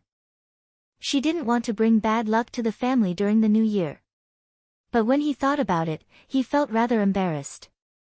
Speaking of which, one was her aunt, and the other was her elder sister. If she forgot about them just like that, it would be hard to avoid being heartless. Yun Shishir was caught in a dilemma and felt very conflicted. In fact, before this, Xiang Yu had called Yun Yecheng and told him that the family would have a meal together on New Year's Eve. Chapter 2204. Thus, she said, "It's New Year's Eve. My brother and I will just eat at home. There's no need for us to gather for a meal." His wife was displeased to hear that. "What's wrong? Do you think we're embarrassing you and embarrassing you? Now that your family is rich, you have a capable daughter, and you have a rich son-in-law, so you don't want to acknowledge us as your poor relatives anymore, do you? So what if we're poor? We're family, after all, and we're not greedy for anything. Why don't you give us the honor of having a meal together on New Year's Eve?" What was the truth? In the past 2 months, the money she had brought over from her hometown had long been used up. Before they came to the capital, Xiang Yu and Yun Qingmiao still had a lot of yearning and anticipation for the glamorous life in the city. However, once they rented a house in the capital and started living there, the pressure came crashing down on them like a mountain, to the point where they could barely breathe. With the high rent, daily expenses, and living expenses in the capital, it was already extremely difficult for them to make ends meet. Yun Qinli and Yun Qingmiao also found part-time jobs, but since they had just moved to the capital, they were unfamiliar with everything. Not to mention earning money, each of them only had a monthly salary of more than 3,000 yuan, which added up to more than 6,000 yuan. After deducting the food and transportation expenses, as well as the occasional shopping trip, they were out of money. His wife, on the other hand, was thick-skinned. She had approached him several times, saying that she was out of money and wanted to borrow some. He knew very well that the money would be wasted once he lent it out. Still, he was worried that if he did not lend them the money, the mother-daughter trio would surely cause a lot of trouble for Yun Shishir. Thus, he secretly lent them a few sums of money behind his back, but the moment his wife tasted the sweetness, her greed kicked in and she could not take it back. When it came to New Year's Eve, Xiang Yu put on a dignified front by saying that she wanted to have a reunion dinner with her family, but in reality, she would probably beat around the bush or shamelessly ask Yun Shishir for money during the meal. He did not want to make things so awkward, so he asked directly, "Did you guys run out of money again?" His wife flew into a rage out of humiliation when she heard that. "What? Brother, are you treating the three of us like beggars? All you talk about is money, money, money. Do you really think we're begging for food? After all, they were a family. What was wrong with celebrating the new year together? Do you hate us so much that you don't even want to have a reunion dinner with us?" Her overbearing words put Yun Yecheng in a difficult position. Unable to bear it any longer, Yun Yeho rebuked, "Don't you always talk about borrowing money? Do you really think I don't know that you borrowed money from Yicheng behind my back? This money adds up to tens of thousands of yuan. Have you paid it back?" Xiang Yu had been in the capital for a few months, and she hadn't learned anything else. However, her skin had grown thicker, and she grinned, "Isn't it because I'm short of money? Besides, we're all family. Is there a need to be so calculative?" Yun Yeho, on the other hand, did not take it to heart. As the saying goes, even blood-related brothers should settle their accounts clearly. Yi Cheng has already spent a lot of energy taking care of me. Do you think he's made of iron? That's right. You don't need money to support the three of you. Chapter 2205. In a single sentence, the greed in his heart was as clear as day. Yun Yeho was so exasperated that he almost burst into tears. He almost blurted out, "All of you, scram back to your hometown. If you don't have the capability, why are you all here in the capital? Yun Yecheng immediately stopped him, saying that they should not quarrel during the new year. After all, they were a family. Hence, he pulled Yun Shishir to the side and said, "Shishir, I have a presumptuous request. Since it's New Year's Eve today, please invite your aunts over for a reunion dinner at noon.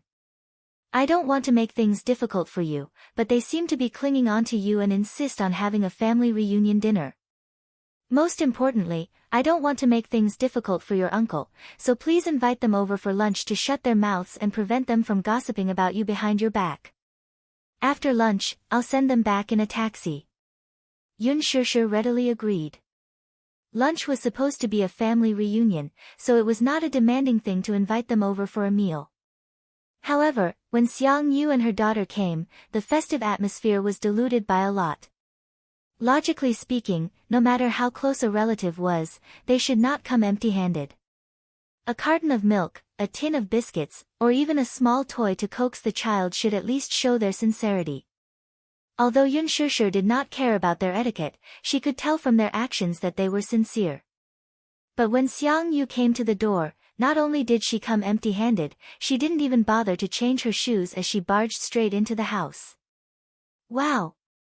Shishir, where's your big villa? It's so grand. I saw it the moment I entered the house. Only the rich live here, right?" Xiang Yu and her daughter had taken a taxi over, but they did not even have the time to pay for it. It was Yun Yecheng who rushed over to pay for it after receiving a call. As soon as they entered the villa area, Xiang Yu was shocked by the rows of elegant villas. They actually knew that Mu Yaja's net worth was not low, and his living conditions were superior. However, when they saw him living in such an expensive villa, the greed and passion in their eyes could not be concealed. Yun Qingmiao and Yun Qinli stepped through the door. Knowing basic etiquette, they exchanged a few greetings and New Year's blessings, changed their shoes, and were instantly captivated by the luxurious decor before them. "Big sister Shishir, can we take a look at your villa?" Yun Qinli asked excitedly. Before Yun Shishir could nod in agreement, Yun Qingmiao grabbed Yun Qinli's hand and eagerly rushed to each room for a look. They grew up in the countryside and were used to living in houses made of mud and bricks. When they came to Beijing, they lived in rented houses that were dozens of square meters. They had only seen such luxurious villas on TV. Therefore, once he saw it with his own eyes, that kind of shock and yearning was indescribable. Fortunately, Yun Shishir had the foresight to lock the master bedroom and the two little guys' bedroom. Chapter 2206. Yun Qingmiao was so jealous that her eyes were almost red. Just as Yun Shishir walked over, the two sisters walked out in envy and asked, "Shishir, are all those beautiful clothes in such a big walk-in closet yours?" "Yes." Yun Shishir nodded, and Yun Qinli said enviously, "I'm so envious. There are so many clothes. If you change into one every day, it'll be enough for you to wear for a whole year." "You're exaggerating." Yun Qingmiao snorted and then said flatteringly, "Shishir is rich. Even if you buy one every day, you can wear different clothes every day." Yun Shishir's lips twitched. Her sister's compliment made her feel awkward. Many of the clothes were sent by sponsors. She had signed a contract with Louis Vuitton some time ago, so whenever Louis Vuitton released new designs, they would send her a few styles. There was a clause in the contract that stated that she had to wear the brand's clothes whenever she attended important events. In other words, many girls yearned to wear Louis Vuitton's clothes every day, but what about her? She clearly did not like it, but she was still forced to wear it when she went out. She could not voice her bitterness. She could not say it, though, or else the two sisters would say a few more words of jealousy. "You don't know how lucky you are." Just as Yun Shishir closed the walk-in closet door, she saw Yun Qingmiao and Yun Qinli running upstairs, hand in hand. The villa was already renovated when it was handed over. Although she did not go upstairs often, it was already renovated. There was also a sky garden, which she often took care of. Soon, she could hear the exclamations of Yun Qingmiao and Yun Qinli from downstairs. "These flowers are so beautiful. It's good to live in a villa. It must cost a lot to buy such a spacious place, right?" Tens of millions, of course. In a place like the capital, every inch of land is worth gold, and a villa is unreasonably expensive. Sigh. That's why it's important to marry a good man. If Shusher didn't marry such a rich brother-in-law, would she be able to live in such a luxurious villa? That's right. For people like us, if we want to live in such a villa, I'm afraid we won't be able to earn so much money even if we spend our entire lives. Yun Shusher stood downstairs, holding her forehead in pain. Why did she feel uncomfortable listening to these words that sounded like compliments? Yu Yu and Xiao Yichen did not seem to be in high spirits either. Yun Shusher felt even more guilty when she saw the unhappy expressions on the two little guys' faces. Mu Yaja heard the noise and walked out of the study. As soon as he walked out, he bumped into Xiang Yu, who was visiting the villa. He was stunned for a moment. Auntie, Xiao Mu. Xiang Yu was the first to speak. You look especially spirited in this dress today. Mu Yaja curled his lips into a lukewarm smile. His attitude was frigid as he turned to leave, ignoring him. Xiang Yu was rebuffed, her hot face stuck to a cold butt. She was embarrassed for a moment. Yu Yu and Xiao Yichen suddenly looked at each other and smiled slyly. They tacitly squeezed in front of Xiang Yu and cupped their fists together. Granny. Happy New Year. May you prosper. Give us the red packets. They were here to ask for red packets from her. Xiang Yu's face turned green as she smiled awkwardly. If an adult were to say this, it would inevitably sound petty, but when it came from the mouths of two children, it felt more like a child's babble. Instead, she found it amusing and adorable. Naturally, she had to be generous when children asked for red packets. Chapter 2207. Besides, Yu Yu and Xiao Yichen kept saying, Happy New Year, Fat Fortune. How could she bear to reject them when they were so sweet-mouthed? Even if it was just for luck, she had to generously give them red packets. Xiang Yu, on the other hand, was stunned for a moment before her lips twitched uneasily. Who would have thought that these two children would ask for red packets in front of everyone? She originally thought that Yun Shusher and Xiao Yichen would not take the initiative to ask for red packets since they were young. Hence, she thought that she would just brush them off if she could. After all, she was already struggling to make ends meet recently. If not for the fact that she was really in a tight spot, why would she shamelessly come here to freeload on the reunion dinner? She had even shamelessly asked Yun Yeching to pay for her taxi fare. Were these two children deliberately making a fool of themselves by asking her for red packets at this time? She was at a loss as to what to do. Yu Yu's face fell when he saw her standing there in a daze, unable to get a red packet out of her. He could not help feeling a little disappointed. Don't tell me that Grandma didn't prepare red packets for Yu Yu and Xiao Yichen. How stingy. Xiao Yichen covered his mouth and chuckled before saying in disdain, Grandma, don't tell me that you can't even give us a few hundred yuan as red packets. It's New Year's Eve tonight. Not only did you come empty-handed, but you didn't even prepare red packets. Don't tell me you came here to freeload. The two little fellows echoed each other, and Xiang Yu's face was completely stripped bare. If it were Yun Shusher who said such words, it would inevitably come off as harsh, unreasonable, and even mean. However, when it was these two little lads who said it, it made people laugh. While they laughed at the children's nonsense, they did not think that these two children were being rude. After all, Xiang Yu's every word and action were just like what these two little lads had said. It was obvious that they were here to freeload on the reunion dinner. She didn't even prepare a red packet for the child. It was inevitable that the child would despise her. Xiang Yu immediately squatted down in front of the two children and said awkwardly, It's not that I didn't prepare anything. I didn't bring any red packets with me. There was a traffic jam on the road. They came too hastily and were not prepared. It's all your fault. Don't blame me. Tomorrow, I'll prepare it for you, okay? So you didn't bring any red packets. Grandma, wait a moment. With a mischievous grin, he ran to the living room and pulled open a drawer to retrieve a stack of brand new red envelopes he had just bought from the supermarket. Taking out 2 envelopes, he ran to his mother and passed them to her. Here. Mu Yaja sat at the side, trying hard not to laugh. How could he not understand this little fellow's intentions? It was obvious that he didn't like Xiang Yu and her 2 daughters and wanted to embarrass them. He didn't give them a way out at all. How could you lack red packet money? But he just couldn't stand these 3 ungrateful wretches. Xiang Yu looked awkwardly at the red packets that Yu handed to her. She took them resentfully but didn't do anything else for a long time. What kind of joke was this? She only had $100 with her. Was she supposed to tear the $100 in half and give half to each child? This child looked so cute and innocent. How could he be so smart? Chapter 2208. She was so embarrassed that she wanted to cry. Xiao Yichen suddenly said coldly, Yu, forget it. It's obvious that Granny didn't prepare anything.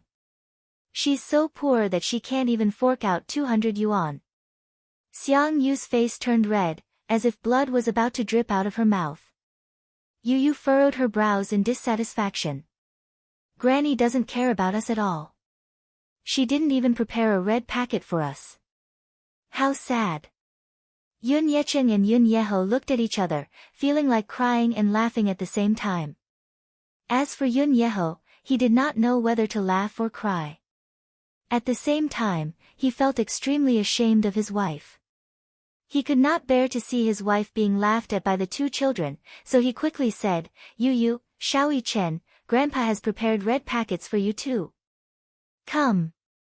Yu and Xiao Yichen held hands as they walked to Yun Yeho. They saw him sitting in his wheelchair and taking out 2 thick red packets from his canvas bag. He had secretly packed them beforehand. Ever since he came to the capital, his hometown would regularly send him subsidies despite his physical disability. Plus, he could not stay idle. When Yun Yecheng went to work, he would do some handicrafts at home or do some simple chores. Thus, he managed to save up a small sum of money. The 2 red packets did not look thick, but they were a token of his sincerity. It was the new year, after all. Red packets should be given for the festive occasion. When Yun Yecheng saw this, he immediately stopped him. Yeho, forget it. You don't have much money on you. Save it to buy something for yourself. It's enough that the 2 children know your sincerity. Oh, dear. Brother, it's the new year. Giving red packets to the children is more or less for the sake of happiness.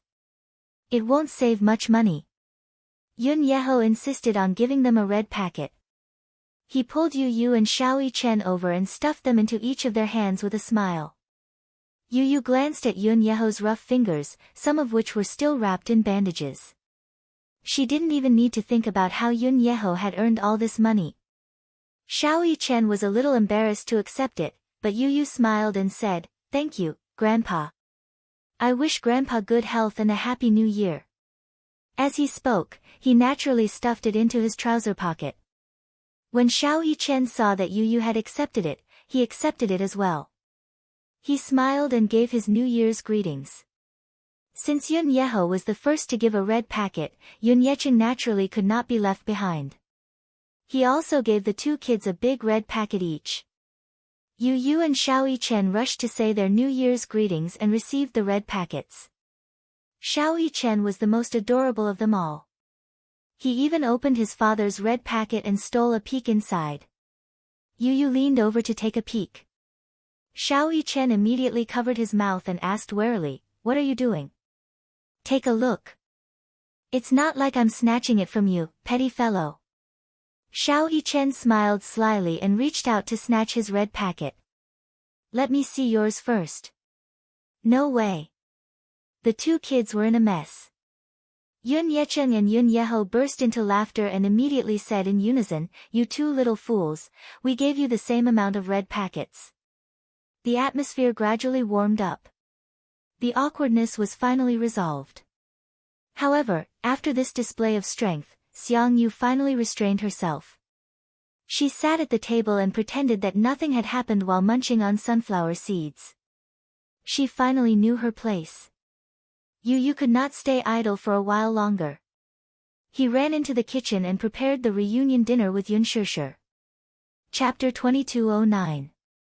The doorbell rang all of a sudden. Yun Yecheng immediately stood up and was about to open the door when Mu Yaja pressed on his shoulder. Dad, take a seat, I'll open the door. Oh, okay. Feeling flattered, Yun Yecheng smiled and sat down obediently as he was told. Mu Yaja walked to the entryway and opened the door, only to see Gong Jia standing outside. Brother-in-law. Gong Jia was a little surprised to see him opening the door. He raised a brow and greeted him naturally. Mu Yaja hummed in acknowledgement. Surprisingly, Gong Jia did not wear his trademark white windbreaker today. Instead, he wore a red shirt inside and a black coat outside. The coat was very long and went past his knees. Paired with a pair of straight, black slim-fit pants and a pair of black boots, he looked high-spirited, slender, and domineering. She didn't know if it was because it was a festive day, but his dark red shirt complemented his fair skin and deep eyes, making him look especially charming and cold. Few men could pull off a red shirt. With his hands in the pockets of his coat, he stepped in and scanned the living room. Although he was not familiar with the people sitting there, he still smiled. Happy New Year. This is Shishir's younger brother, right? Yun Yecheng smiled. He had seen this young man once at Shishir's engagement party. As he looked too similar to Yun Shishir, he had a deep impression of him. When Gong Jia saw him, he greeted him with a standard British gentleman's etiquette and smiled. Hello. Uncle, hello. Hello, hello. Come, have a seat. Yun Yecheng greeted him. The reunion dinner isn't ready yet. Have some melon seeds and peanuts first. When Xiao Yichen saw Gong Jia, he immediately went up to him like a happy little bird. He jumped around him and chirped, Uncle, Happy New Year. May you be prosperous. In other words, give me the red packet. Gong Jia was stunned for a moment. Then, he slapped his forehead heavily and lowered his head guiltily. He said in a remorseful tone, Xiao Bao, Uncle forgot to prepare the New Year's money. What should I do? Boom. Xiao Yichen's face crumbled as if the sky and earth had split open. He pursed his lips, looking very unhappy. What he was looking forward to the most today was Gong Jia's red packet. Last night, Yu had secretly told him that Gong Jia was a super rich man. He was filthy rich and had a net worth of hundreds of millions. During the New Year last year, Gong Jia had sent Yu a red packet. The way he sent the red packet was simple and crude. This guy had directly transferred $10 million to Yu's account. Yu was taken aback at that time.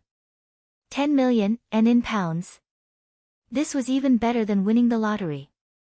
Xiao Yichen's eyes widened. Oh, God!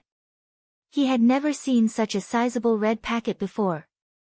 The biggest red packet he had received during the New Year was from Mu Yaja. A few million was already an astronomical figure. Therefore, Xiao Yichen had been looking forward to Gong Jia's red packet. He had even prepared his bank account for it.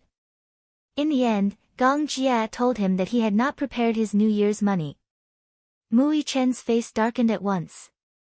Uncle is so stingy. Chapter 2210. Gong Jia could not help but laugh as he carried the boy from behind and placed him on his lap.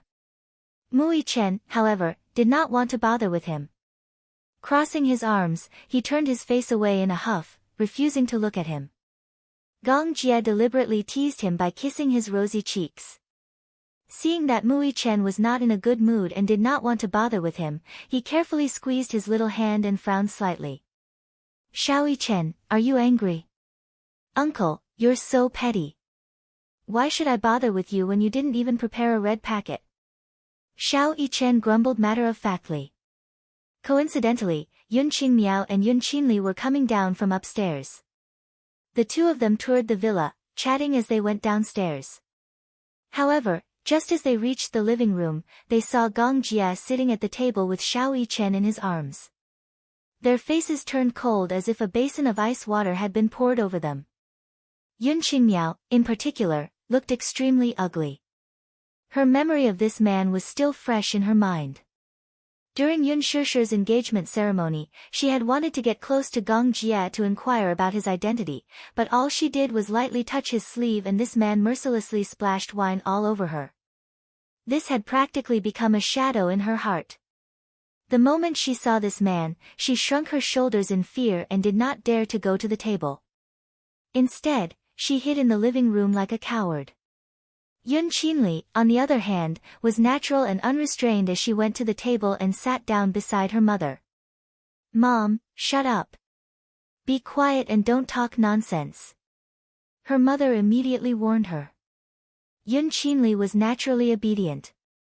She obediently shut her mouth and didn't say anything more. On the other end, Gong Jie was still trying his best to coax Xiao Yichen, but Xiao Yichen seemed to be deliberately arguing with him and ignored him. Gong Jie was at his wit's end and could only take out a small and exquisite gift box from his pocket. He did not prepare a red packet because he felt that it was tacky. He had carefully prepared gifts for each of them. She had originally planned to give them the gifts after midnight on New Year's Eve. However, seeing Xiao Yichen's sullen face, she had no choice but to coax him. Little Yichen was sulking when he suddenly felt the man behind him raise his head and move his hand.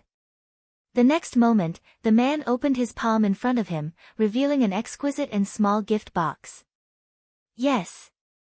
It's a New Year's gift for you," he coaxed gently. Little Yichen raised an eyebrow in surprise. He was clearly surprised. New Year's gift? Red packets are so tacky. The man's lips curled into a smile. "I've prepared it for you. I think you'll like it." Xiao Yichen's eyes lit up slightly. He took it curiously and couldn't wait to open it. However, from the corner of his eyes, he caught a glimpse of Gong Jie's playful gaze. Then, he cleared his throat and pretended to be reserved. "What gift is this? Open it and take a look yourself. You'll know." Xiao Yichen nodded and gently opened the gift box. Under everyone's gaze, Xiao Yichen took out a gorgeous key from the gift box. The key ring had a retro design and was carved with the texture of a luxurious yacht. It was especially exquisite and delicate, and one could tell at a glance that it was handmade. The design of the key was also very unique. It was designed to look down on the yacht. On the back of the key was a string of words in English, "The Star." It was especially shiny. Chapter 22:11. In particular, there was a 1-carat diamond inlaid in the center of the tail, which was dazzling and mesmerizing under the light. Putting everything else aside, the rare diamond inlaid in the key alone was priceless. Yun Qinli and Xiang Yu were immediately dazzled by the diamond on the key. They didn't know what kind of key it was, but the dazzling diamonds on the key were an eye-opener for them. If the diamonds were real, they would be worth a lot of money. Is this Mu Yichen's New Year's gift? Isn't it a little too extravagant? Mu Yichen was drooling uncontrollably. The Star was the world's top private yacht. This private yacht had only been launched 2 years ago after countless long construction periods. At that time, Gong Jie bought the ownership rights for £600 million. Everyone was curious about the luxury of the super luxury yacht, and there were even many media outlets who followed it in a bid to see the world's top luxury yacht with their own eyes. The yacht was 170 meters long and had a wide hull. It was like a huge white castle on the sea, which fully illustrated the ambition and boldness of the yacht's builder. However, the yacht was not as luxurious as it seemed on the surface. Why didn't he take a look at the person who had bought the yacht? Just a yacht like this naturally couldn't meet his requirements. After Gong Jie bought the yacht, he towed it back to his shipyard and remodeled it. He even equipped it with excellent defense equipment. After some meticulous remodeling, its power was comparable to that of a battleship on the sea. Not only was it equipped with intruder detection and anti-detection systems, but it was also equipped with Germany's top missile defense system and a laser shield.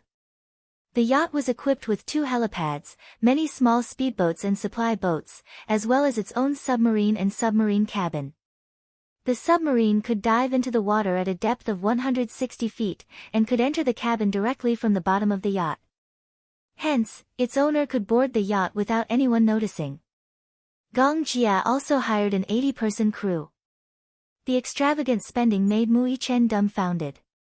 His eyes widened in disbelief. He often paid attention to the news about the Star, the world's most luxurious yacht. He had read about it before. He didn't expect the most luxurious yacht to be in his uncle's hands. Now, as a New Year's gift, his uncle actually gave him this yacht as a New Year's gift. Xiao Yichen was speechless. He narrowed his eyes faintly as the boy's drooling words echoed in his ears over and over again. Gong Jia is a super rich man, so rich that he's oozing with oil. His personal wealth was enough to buy many first-tier developed countries. He was very rich. Very rich. Rich, money. Xiao Yichen was dumbstruck as he held the keys to the yacht in his hands. It was as if a pie had fallen from the sky and hit him so hard that he was disoriented. It was said that the yacht had been bought for 600 million pounds. Including the cost of the modifications and equipment in the later stages, it would not be difficult to double the price. Even if it was 1 billion pounds, how much would it be in RMB? Xiao Yichen did some calculations in his mind. Chapter 22:12. Why? You don't like it? I like it, I like it. Xiao Yichen nodded profusely as though he was afraid that Gong Jia would regret it and take it back. He quickly hugged the gift in his arms and giggled. He no longer looked cold and aloof as he hugged Gong Jia's neck and rubbed his handsome face intimately. Thank you, uncle, for the New Year's gift. I like it very much. As long as you like it. But, uncle, don't regret it. Since you've given it to me, you can't take it back. Xiao Yichen said cautiously. Gong Jia's lips twitched. He couldn't help but pinch the little guy's cheeks and said unhappily, "Do I look like such a petty person?" "You do." Gong Jia was speechless. He suddenly reached out to snatch the gift back. "Since you're saying that uncle is petty, then give it back to me." "No." Xiao Yichen quickly protected him and jumped down from his body. He ran toward Mu Yaja and climbed onto his body. He hugged Mu Yaja and complained, "Daddy, you have to protect me. Don't let uncle take my gift away." Gong Jia's eyebrows twitched violently as he gritted his teeth. This rascal. He didn't know how to be grateful at all. Didn't he know that this yacht was very expensive? Giving this yacht to this rascal was like cutting off a piece of his heart. He gave it to him, but he didn't even say a word of thanks. He even complained to his father. He just wanted to hear him say, "Uncle is so generous." In the end, he said that he was petty. How could he not be angry? Mu Yaja facepalmed and didn't know whether to laugh or cry. "Xiao Yichen, your uncle has plenty of money. He doesn't care about this yacht. Don't guard against him like he's a thief, okay?" Gong Jia was speechless. Thief? His brother-in-law wasn't cute at all. Why were his words so unpleasant? What did he mean by guarding against a thief? When Yu heard the commotion in the living room, half of her head popped out from the kitchen. When she saw Gong Jia sitting at the table with a gloomy face, she exclaimed in surprise, "Uncle Gong, you're here." As soon as Xiao Yichen saw Yu, he waved the yacht keys in his hand and flaunted, "Yu, look. Uncle gave me a luxurious yacht as a gift. Private luxury yacht." Yun Yecheng and Yun Yeho, while Xiang Yu and Yun Qinli were even more taken aback by this development. They were all curious as to what kind of gift Gong Jia had given the little guy. Mu Yichen was so excited that he was dancing with joy. In the end, when they heard that it was a luxury yacht, everyone except Mu Yaja was dumbfounded. Yacht? Yun Qinli found it hard to believe. How could he really give him a yacht? At most, it should be a one replica, right? Mu Yichen was such a young child. If he really gave him a luxurious yacht, it would be too extravagant. How rich did this person have to be so extravagant? Yun Yecheng, on the other hand, felt that Gong Jie's gift was too expensive. Regardless of whether the yacht was a replica or a real one, just the intricate diamond carvings on the keys were worth a fortune.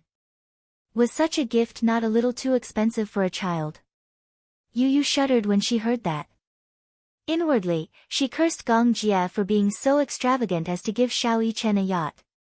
She immediately walked up to Gong Jie, spread her hands, and asked with a smile, "Uncle, have you prepared my New Year's gift?" Chapter 22:13.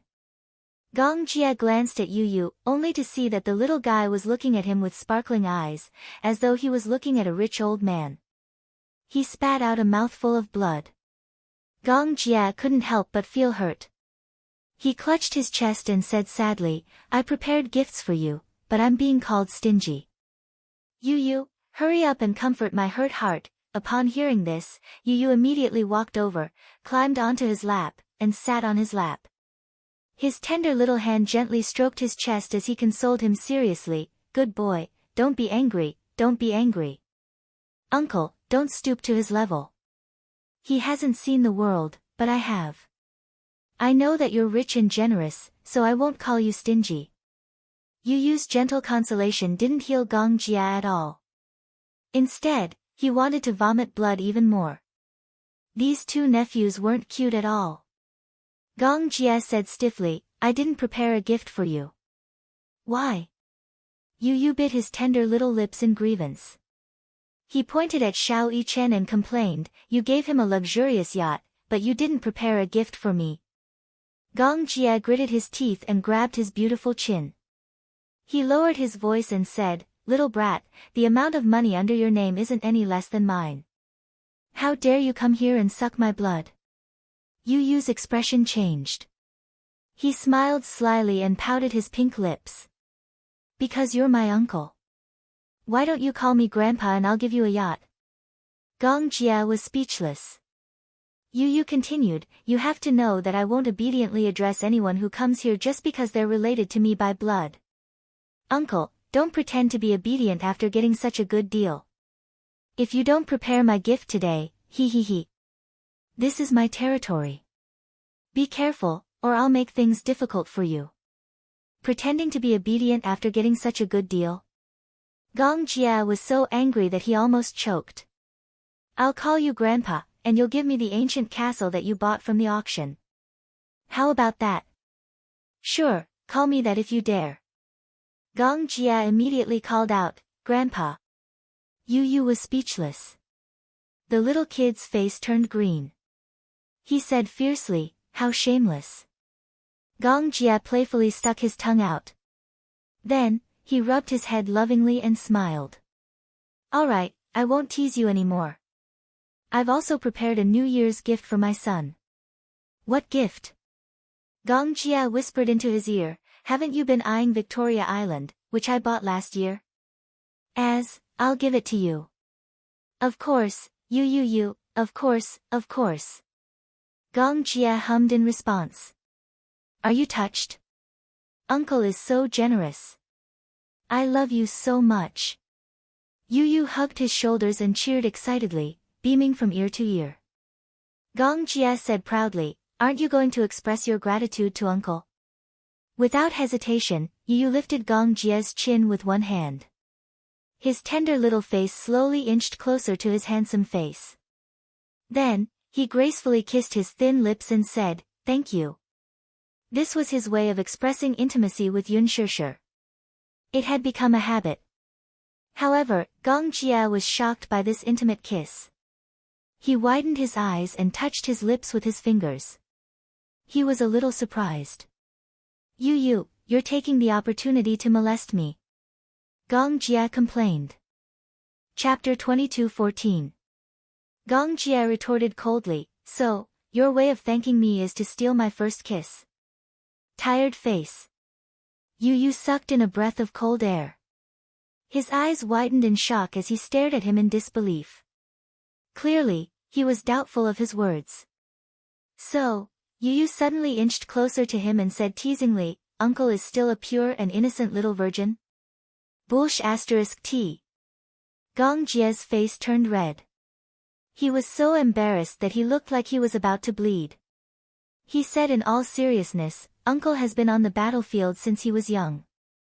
I've been to many battles and have given pointers. Bulsh *t, Yu covered his mouth and snickered. Giving pointers? Giving pointers to you? Gong Jia was beyond embarrassed. He was in his 20s, yet he was being mocked by a 7-year-old boy. He couldn't take it lying down. Gong Jia glanced at Yu, who couldn't stop snickering, and said coldly, "Humph. I'm not going to stoop to your level." Hee, stubborn. Yu mocked him. Suddenly, he thought of something and shook his head. No wonder I sensed an ascetic aura from you the first time I saw you in person. It turns out that uncle is so pure. Come, do you want me to teach you how to kiss? Go away. Gong Jia pushed him away in disdain. However, Yu seemed determined to tease him. He wrapped his arms around his neck and pouted, wanting to kiss his thin lips. Little Jia, you're here. Yun Shishir's voice suddenly rang out. Yu stopped in his tracks. Both he and Gong Jia looked back and saw Yun Shishir standing at the kitchen door, smiling like a flower. You're just in time. Dinner is about to be served. With that, Yun Shishir went back into the kitchen. Yu shot him a look. Why aren't you helping mommy? Gong Jia replied with a then stood up and went to the kitchen. In the kitchen, Yun Shishir was seriously preparing the soup. She put in a spoonful of chicken essence and scooped up a mouthful of soup. She carefully blew on it and gently took a sip to taste it. Seeing this, Gong Jia's eyes could not help but curve into a gentle smile. Following that, he silently moved closer to her and suddenly reached out his hand to hug her waist from behind. He gently rested his chin on her shoulder. Yun Shishir was startled. She turned around and saw that it was Gong Jia. She heaved a sigh of relief and said angrily, Shao Jia, why didn't you make a sound when you walked in? You're like a cat.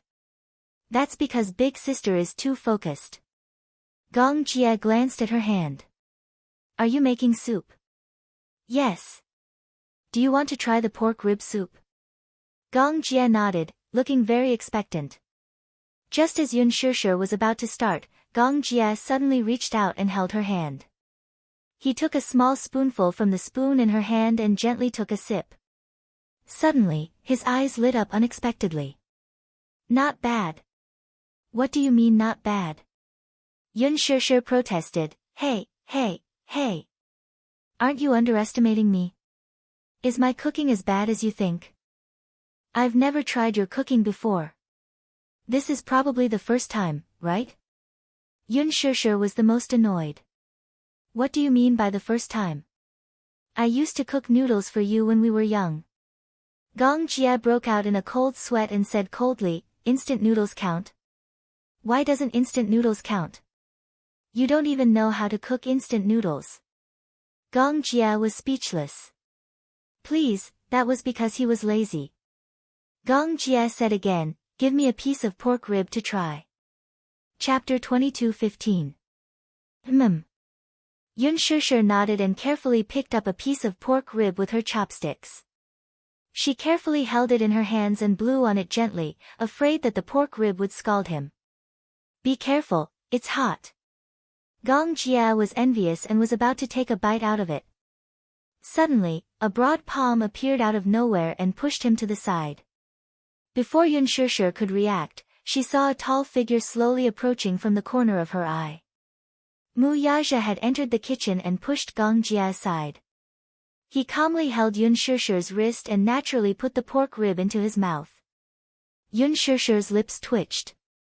Gong Jia came back to his senses and looked up. He saw Mu Yaja holding Yun Shishir's shoulders. His mouth was moving as he looked at him warily.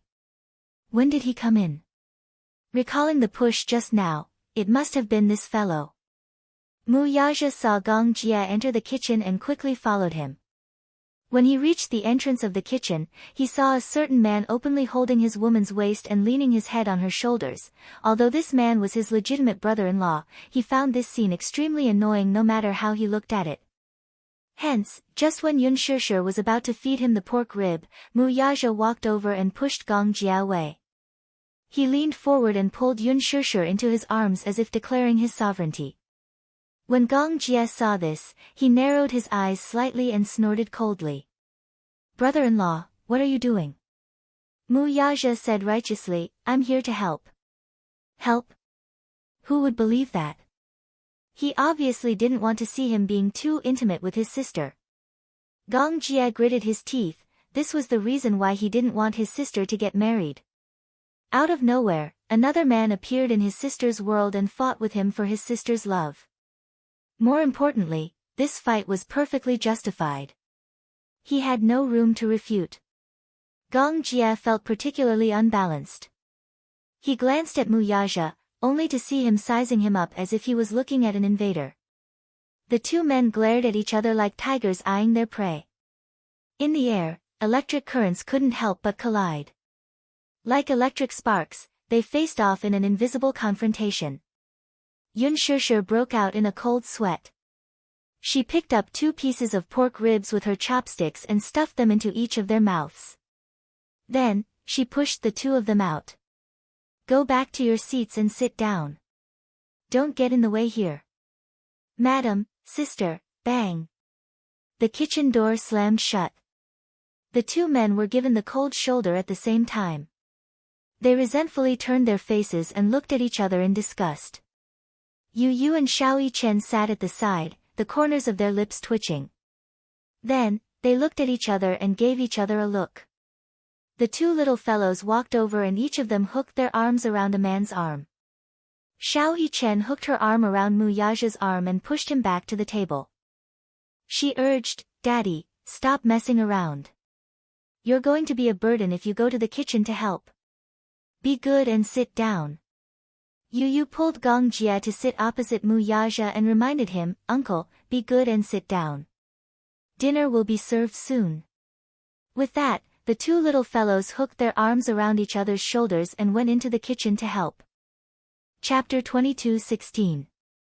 Yu Yu and Xiao Yichen served a sumptuous spread of delicacies to the table. "Let's eat." The table was filled with laughter. Yun Shishir poured wine for Yun Yecheng and Yun Yeho. As for the mother-daughter pair, they behaved themselves and ate in silence. Yun Qinli was the tactful one. Occasionally, she would chime in with a few pleasing words and quickly immerse herself in the joyous atmosphere. Halfway through the drinking session, Gong Jie and Mu Yaja started a fight. The 2 men sat opposite each other and downed an entire bottle of white wine. Of course, Gong Jie was the first to start the fight. He first poured half a glass of white wine and raised a brow in Mu Yaja's direction. Then, he raised his wrist and offered a toast. That look was undoubtedly a blatant provocation. There was no reason for Mu Yaja not to accept his brother's toast.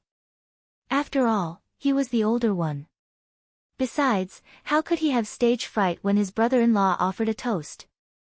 Thus, the 2 men drank 1 glass after another and downed more than 2 caddies of white wine. The rest of the group was stunned by the sight. What was even more shocking was that the 2 did not show any signs of drunkenness even after downing 2 liters of wine. If it were Yun Yecheng and Yun Yeho, they would have long been so drunk that they would have collapsed on the table and lost consciousness by now. These 2 men, on the other hand, downed more than 2 caddies of white wine. 2 bottles of white wine were almost empty, and only then did Gong Jie and Mu Yaja seem to be in the mood to drink. What a joke! Gong Jie's alcohol tolerance over the years was not for nothing. He still remembered that time when he was trapped in a war zone with a group of mercenaries from Russia. Along the way, when he was tired or sleepy, he would drink some vodka to perk himself up. Those Russians were especially ruthless. Sometimes, when they ran out of vodka, they would go to the medical team to get some medical alcohol, mix it with water, and gulp it down. After many years of training, his alcohol tolerance was quite impressive. What about Mu Yaja? Naturally, he would not admit defeat. He had experienced many such situations since he was young, whether it was a dinner party or a drinking party. When he was very young, he started drinking alcohol. His alcohol tolerance was trained since he was young. First, he drank red wine. Slowly, he moved on to white wine, vodka, and many other strong liquors. Therefore, when he and Gong Jia were placed together, their alcohol tolerance was about the same. Neither of them was giving way to the other. Yu Yu watched from the side with a guilty conscience. These two guys didn't drink in small sips. They either didn't drink or drank it all in one go. Wasn't this combat power too terrifying? Could it be that this white wine was mixed with water? With this question in mind, Yu Yu curiously picked up the wine glass when Mu Yaja wasn't paying attention. She licked the white wine with her little tongue. She had only touched a drop when she suddenly choked on it. It was so spicy that she rolled her eyes and clicked her tongue for a long time. Her face instantly turned red from the spiciness. Ha ha ha. Yun Yecheng was amused and deliberately teased her. Yu Yu, does the wine taste good? Yun Yeho could not help but laugh. You're so young, yet you want to learn how to drink like an adult. You're really promising. It suddenly started snowing outside the window. The snowfall was a little sudden and rushed. In just a short while, a thin layer of snow had accumulated on the ground, trees, and roof. In just a short while, the snow had become much thicker. Chapter 22:17. As they walked past, they left a trail of footprints of varying depths. Xiangti Walk was a retro castle-designed villa and bungalow. After the snow fell, it felt like a fairy tale world. Xiao Yichen pointed out the window excitedly and exclaimed, "Wow! It's snowing! It's snowing! We can have a snowball fight later." Yu Yu pretended to be reserved and ate quietly. Xiao Yichen suddenly tugged at his sleeve and encouraged him, "Yu Yu, let's play in the snow." "Humph, I don't want to play such a childish game with you," Yu Yu said proudly. However, even though he said that, he ate faster. Only God knew how much he looked forward to having a snowball fight. In the past, when it snowed in winter, Yun Shishir would not allow him to go out and play in the snow. After all, his body was weak. If he went out to play in the snow, he would catch a cold and catch a cold. With little Munchkin's physique, it would take at least half a month for him to recover. Moreover, it was boring to play in the snow alone. Even so, when it snowed, the little guy was still very excited. Hence, Yu Yu would sneak out behind Yun Shishir's back. Even if he hid in a corner and built a small snowman, he would still be satisfied. After the reunion dinner, Yu Yu and Xiao Yichen pestered Gong Jia to build a snowman outside the house. Dragging Gong Jia along was not enough. Yu Yu insisted on bringing Mu Yaja along to have a snowball fight. Mu Yaja was silent. He sized up the two little guys who were eyeing him covetously. Who was the one who said not to play such a childish game like a snowball fight? Sensing Mu Yaja's teasing and playful gaze, Yu Yu, who had just put on his gloves and hat, glanced at him. Then, he blushed and cleared his throat. In a serious tone, he said, "Xiao Yichen wants to play. I'm just accompanying him." This seemingly perfect excuse was met with disdain from Gong Jia and Xiao Yichen.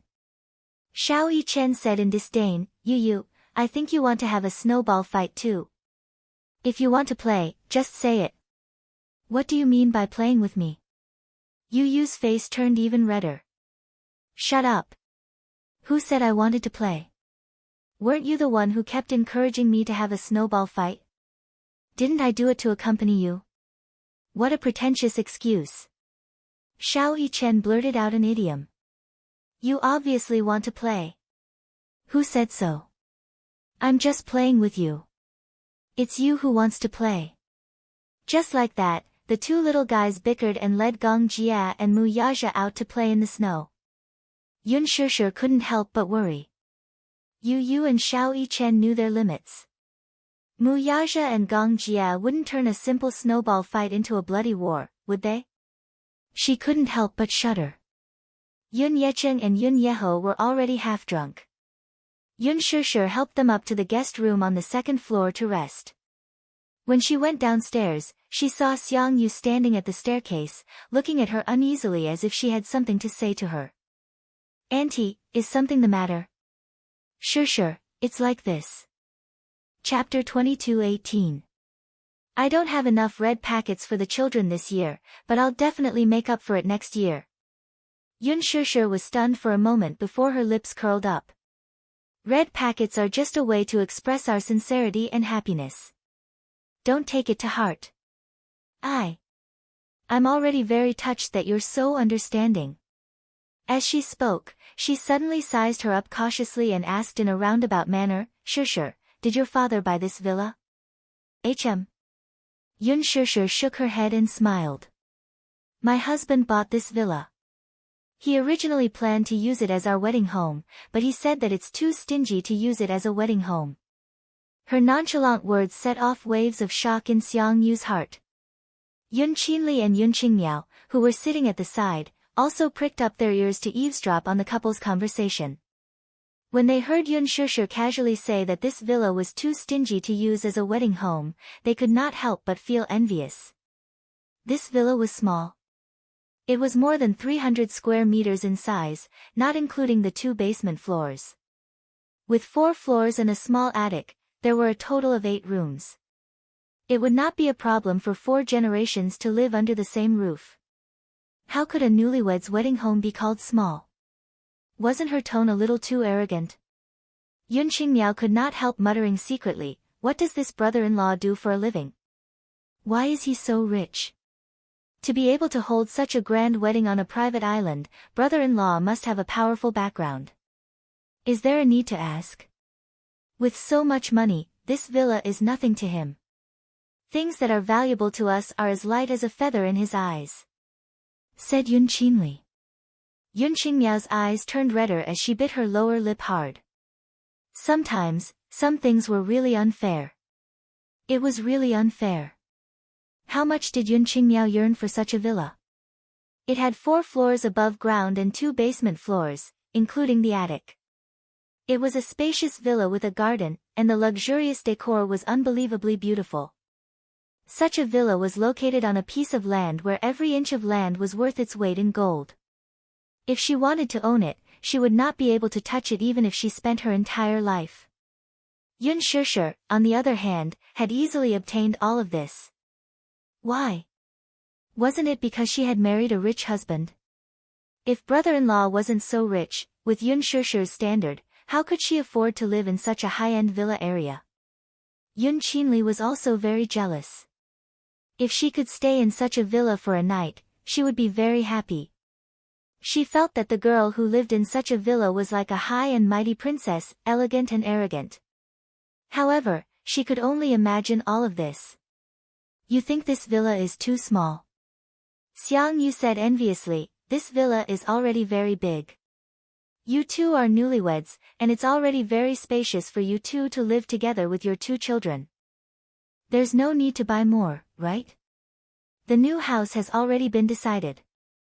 Mu Yaja has already made arrangements. Before the wedding, they will probably move to the new house.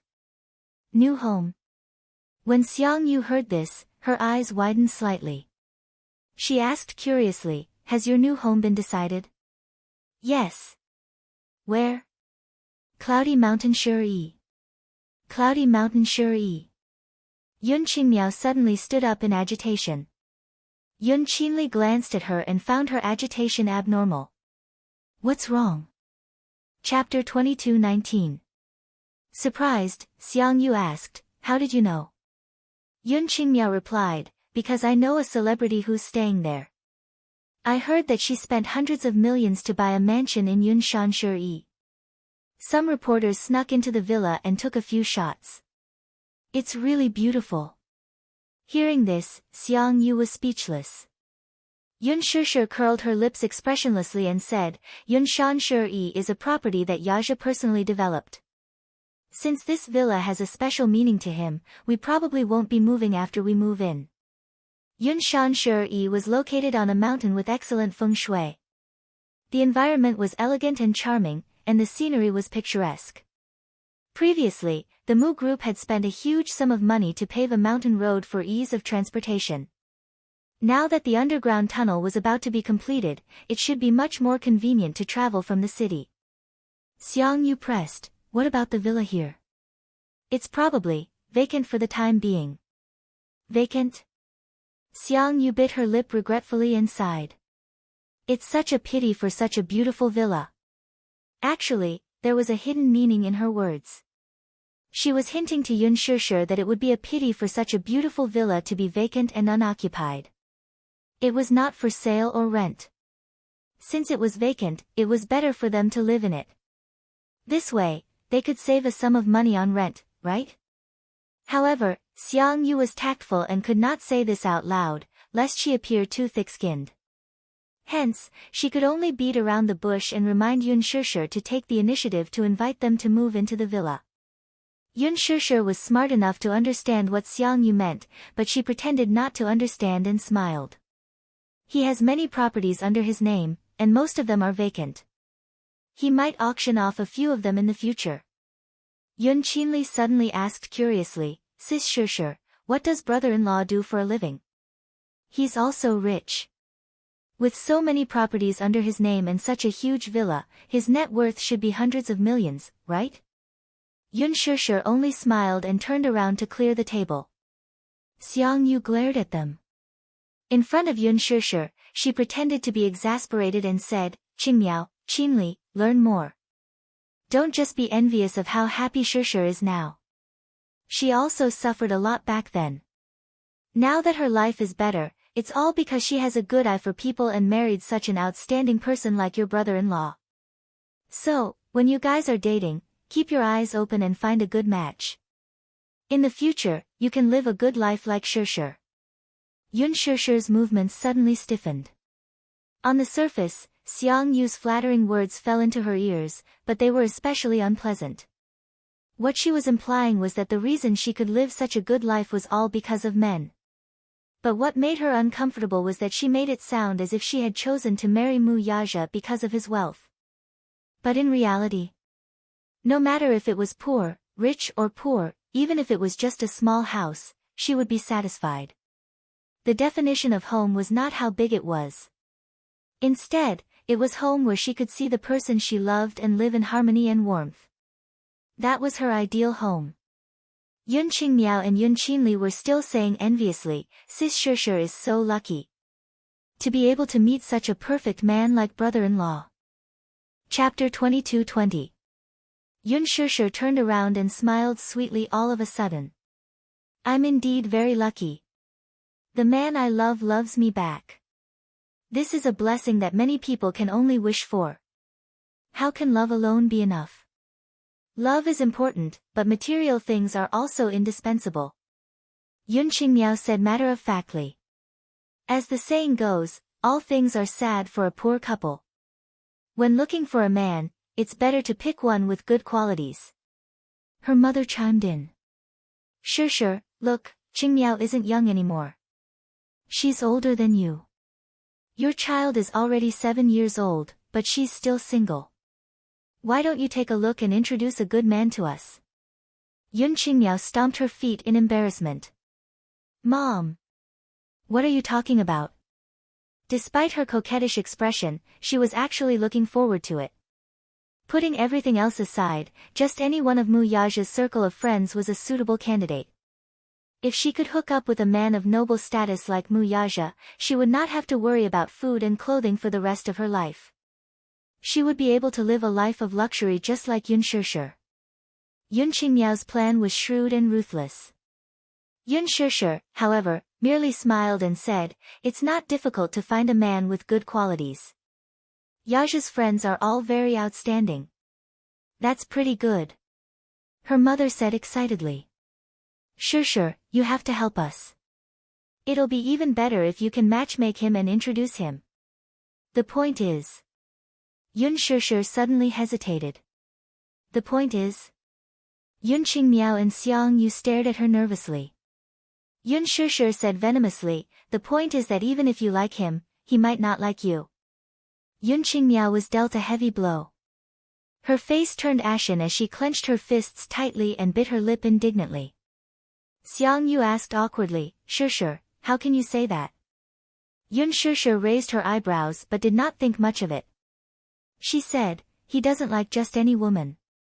First of all, she has to be good-looking, have big breasts, and have a perky butt. Second of all, she has to be cultured, have a high education, have a good family background, and have a good upbringing. Third of all, she has to be able to throw herself at him. Otherwise, why would someone as outstanding as him take a fancy to you? Xiang Yu was speechless for a while. Her face turned red because of Yun Shusher's words. She wanted to refute, but Yun Shusher continued, it's not wishful thinking to have an excellent partner. However, if he wasn't outstanding enough and had such high standards, he had to be handsome, come from a good family, and be rich and powerful. Would such an outstanding man lack fans by his side? Could it be that he couldn't do it? This was not a fairy tale. Even if Cinderella married the prince in the end, it was because she was beautiful enough, gentle, and kind enough. Instead of racking her brains to climb up the social ladder, it's better to think about how to become an outstanding lady. With that, she smiled elegantly and enunciated each word clearly. Qingmiao, don't be envious of anyone. Happiness doesn't come from nowhere. You have to fight for it yourself. With that, Yun Shusher slowly brought the bowls and chopsticks into the kitchen. Yun Qingmiao tried her best to maintain her composure, but her anger could not be quelled. Her chest heaved up and down.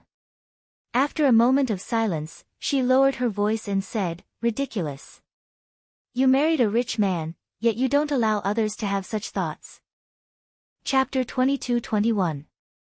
Yun Qingmiao, who was already upset, was instigated by Yun Qinli's words.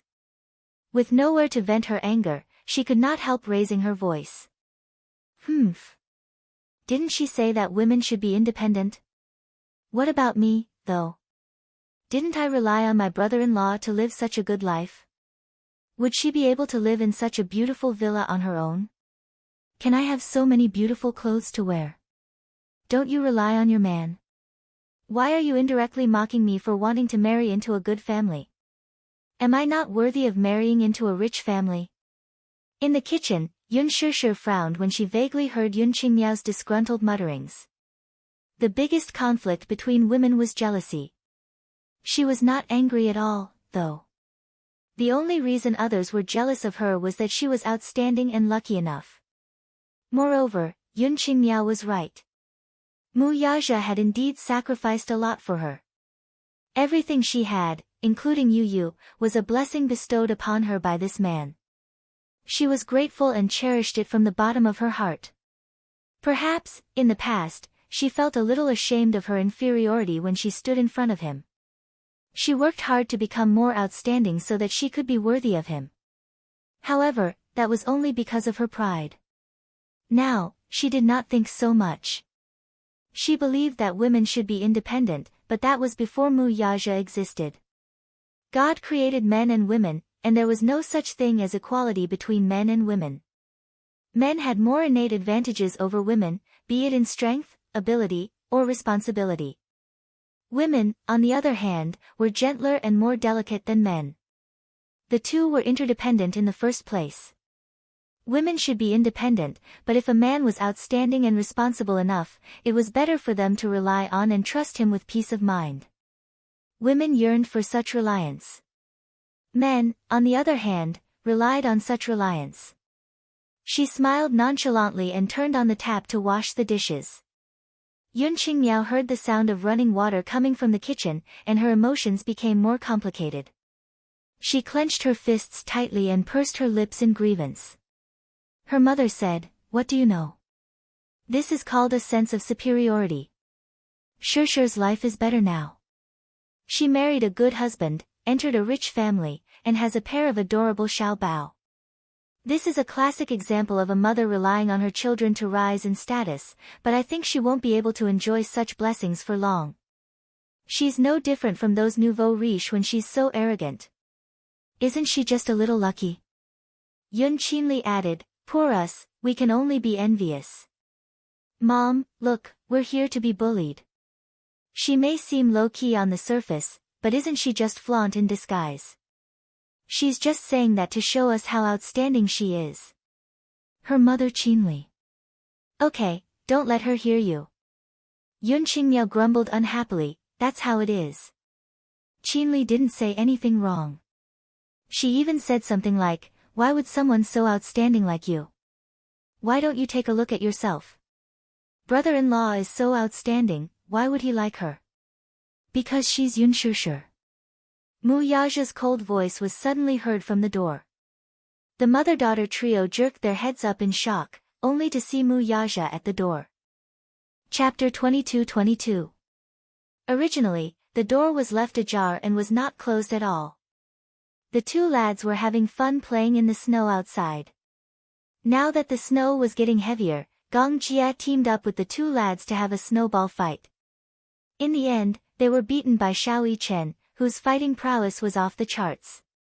Mu Yaja originally did not want to participate, but Yu Yu coquettishly asked him to join in the fun.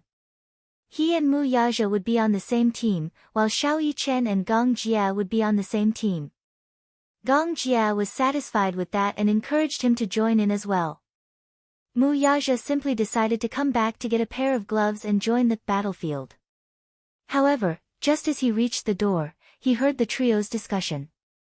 His hearing was very sharp, so he immediately heard Yun Qingmiao's jealous mutterings.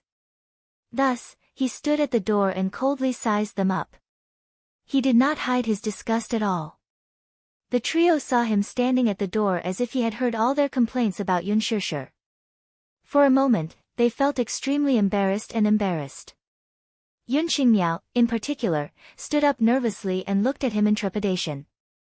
She shrunk her shoulders and blushed. "Brother-in-law, when did you come in?" She shrunk behind Xiang Yu's back, obviously feeling very guilty. She did not know how much of her words had been heard by this man, so she felt guilty. Mu Yaja coldly pursed his thin lips and then slowly took a few steps toward them. When he was about 3 to 4 meters away from them, he stopped and slowly walked out. "I don't like anyone talking about my wife behind her back, even if it's someone close to her. Gossiping like this is very annoying." These were not particularly harsh words, but coming from Mu Yaja's mouth, they were full of mockery and disgust. There was a faint murderous aura and an overbearing aura. Yun Qingmiao's body swayed a little, and she almost lost her balance. "You dote on my sister so much, don't spoil her. We shouldn't talk about her, but she was the one who, whether I dote on her or not, it's not up to you to stand here and criticize, right?" Mu Yaja curled his lips coldly and said in disgust, "You're not welcome here." Scram. "Brother-in-law, shut up."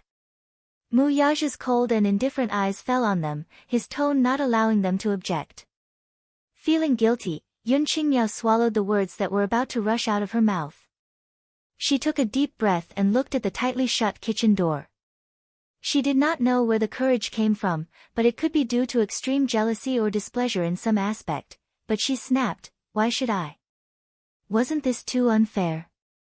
What right did she have to put on such a high and mighty attitude, like a spoiled princess who was pampered in the palm of someone's hand? And we're just complaining. Is there no room for negotiation? Moreover, what did I say wrong? How was she outstanding? She gave birth to a child at the age of 18 and got pregnant before marriage. She's such a pair of broken shoes and doesn't know how to behave. What's there to be proud of?" Smack. Mu Yaja's face was horrified as he raised his hand to slap her. He had never hit a woman before. In his opinion, men who hit women were scum. However, when Yun Qingmiao vented her anger by saying those words, he almost could not control himself and subconsciously slapped her. Chapter 22-23. Mu Yaja abruptly took a step forward and grabbed her by the throat.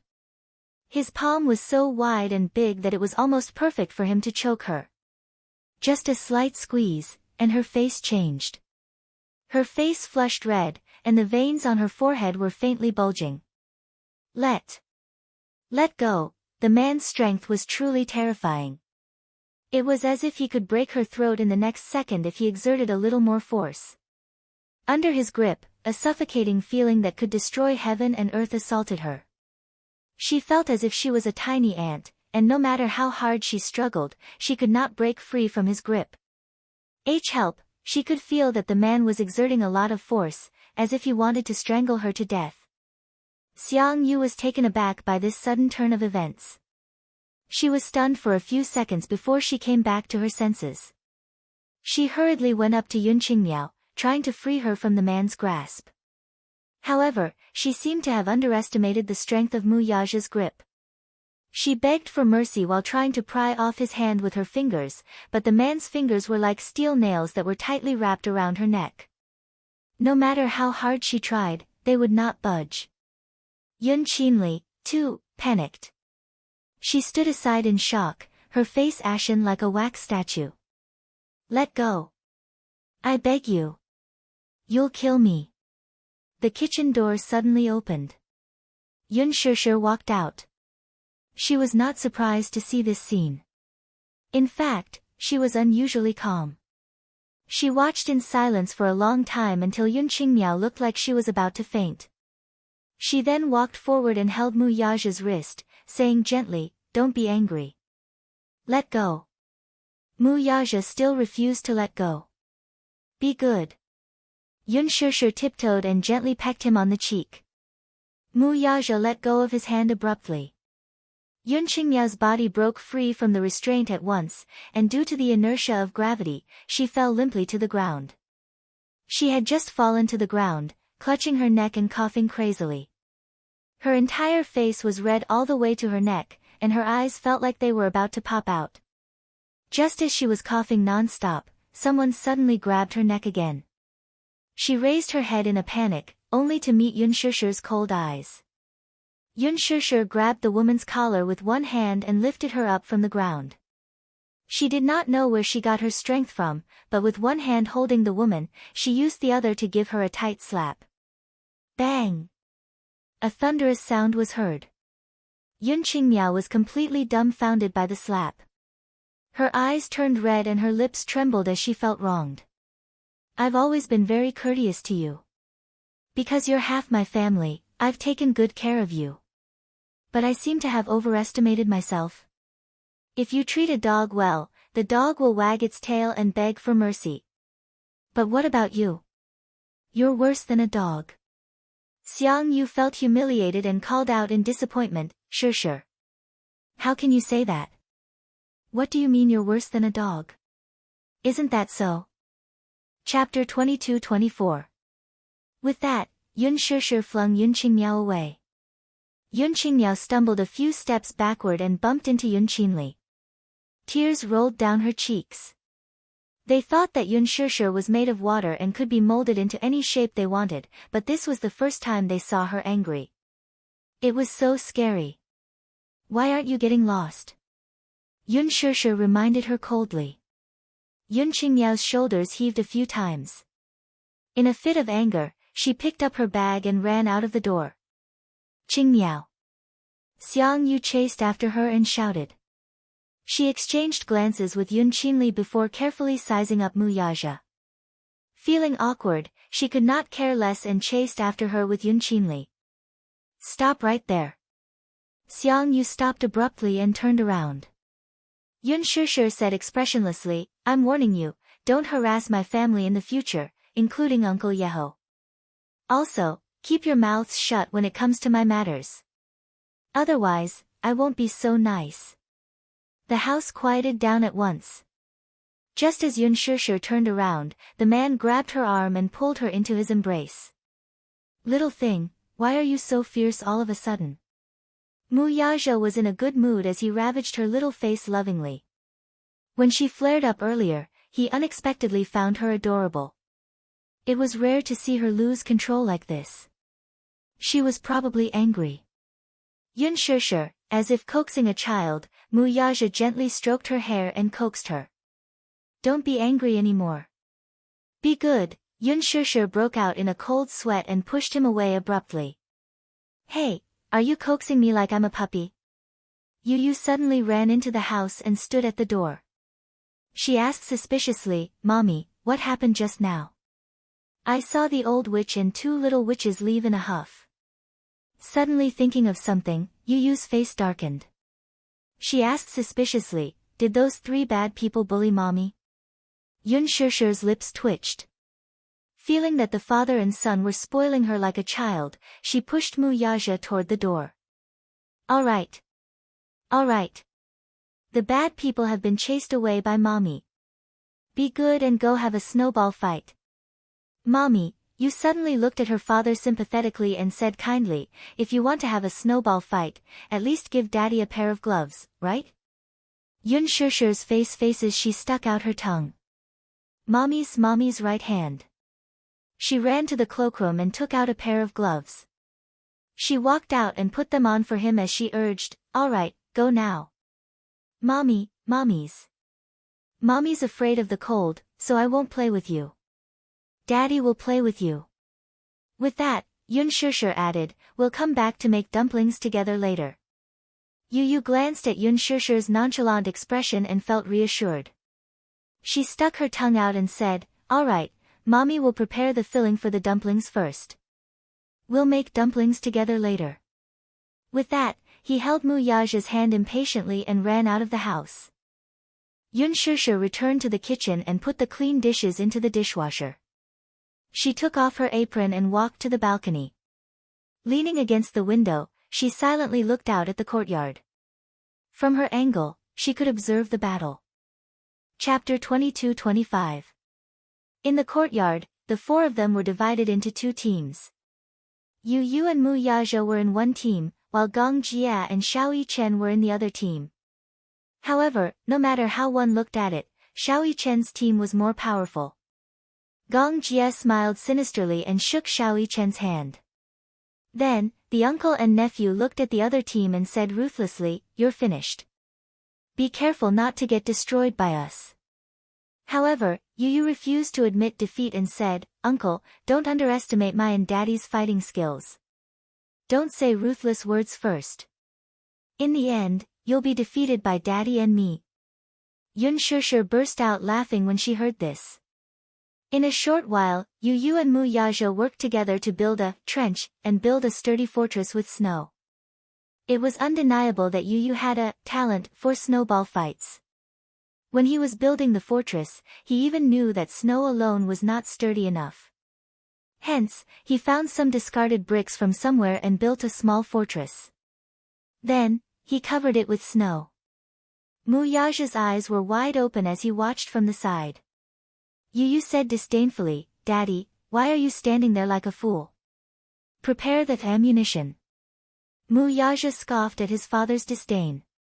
Then, he squatted at the side and quietly prepared the ammunition. Make the snowball bigger. Use your hands to squeeze it or it will fall apart.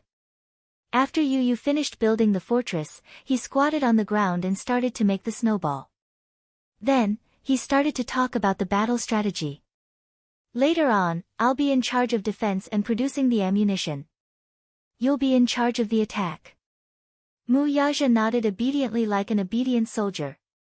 As for Yu, he had the aura of a commander who was in charge of a battle. Soon, the snowballs were ready.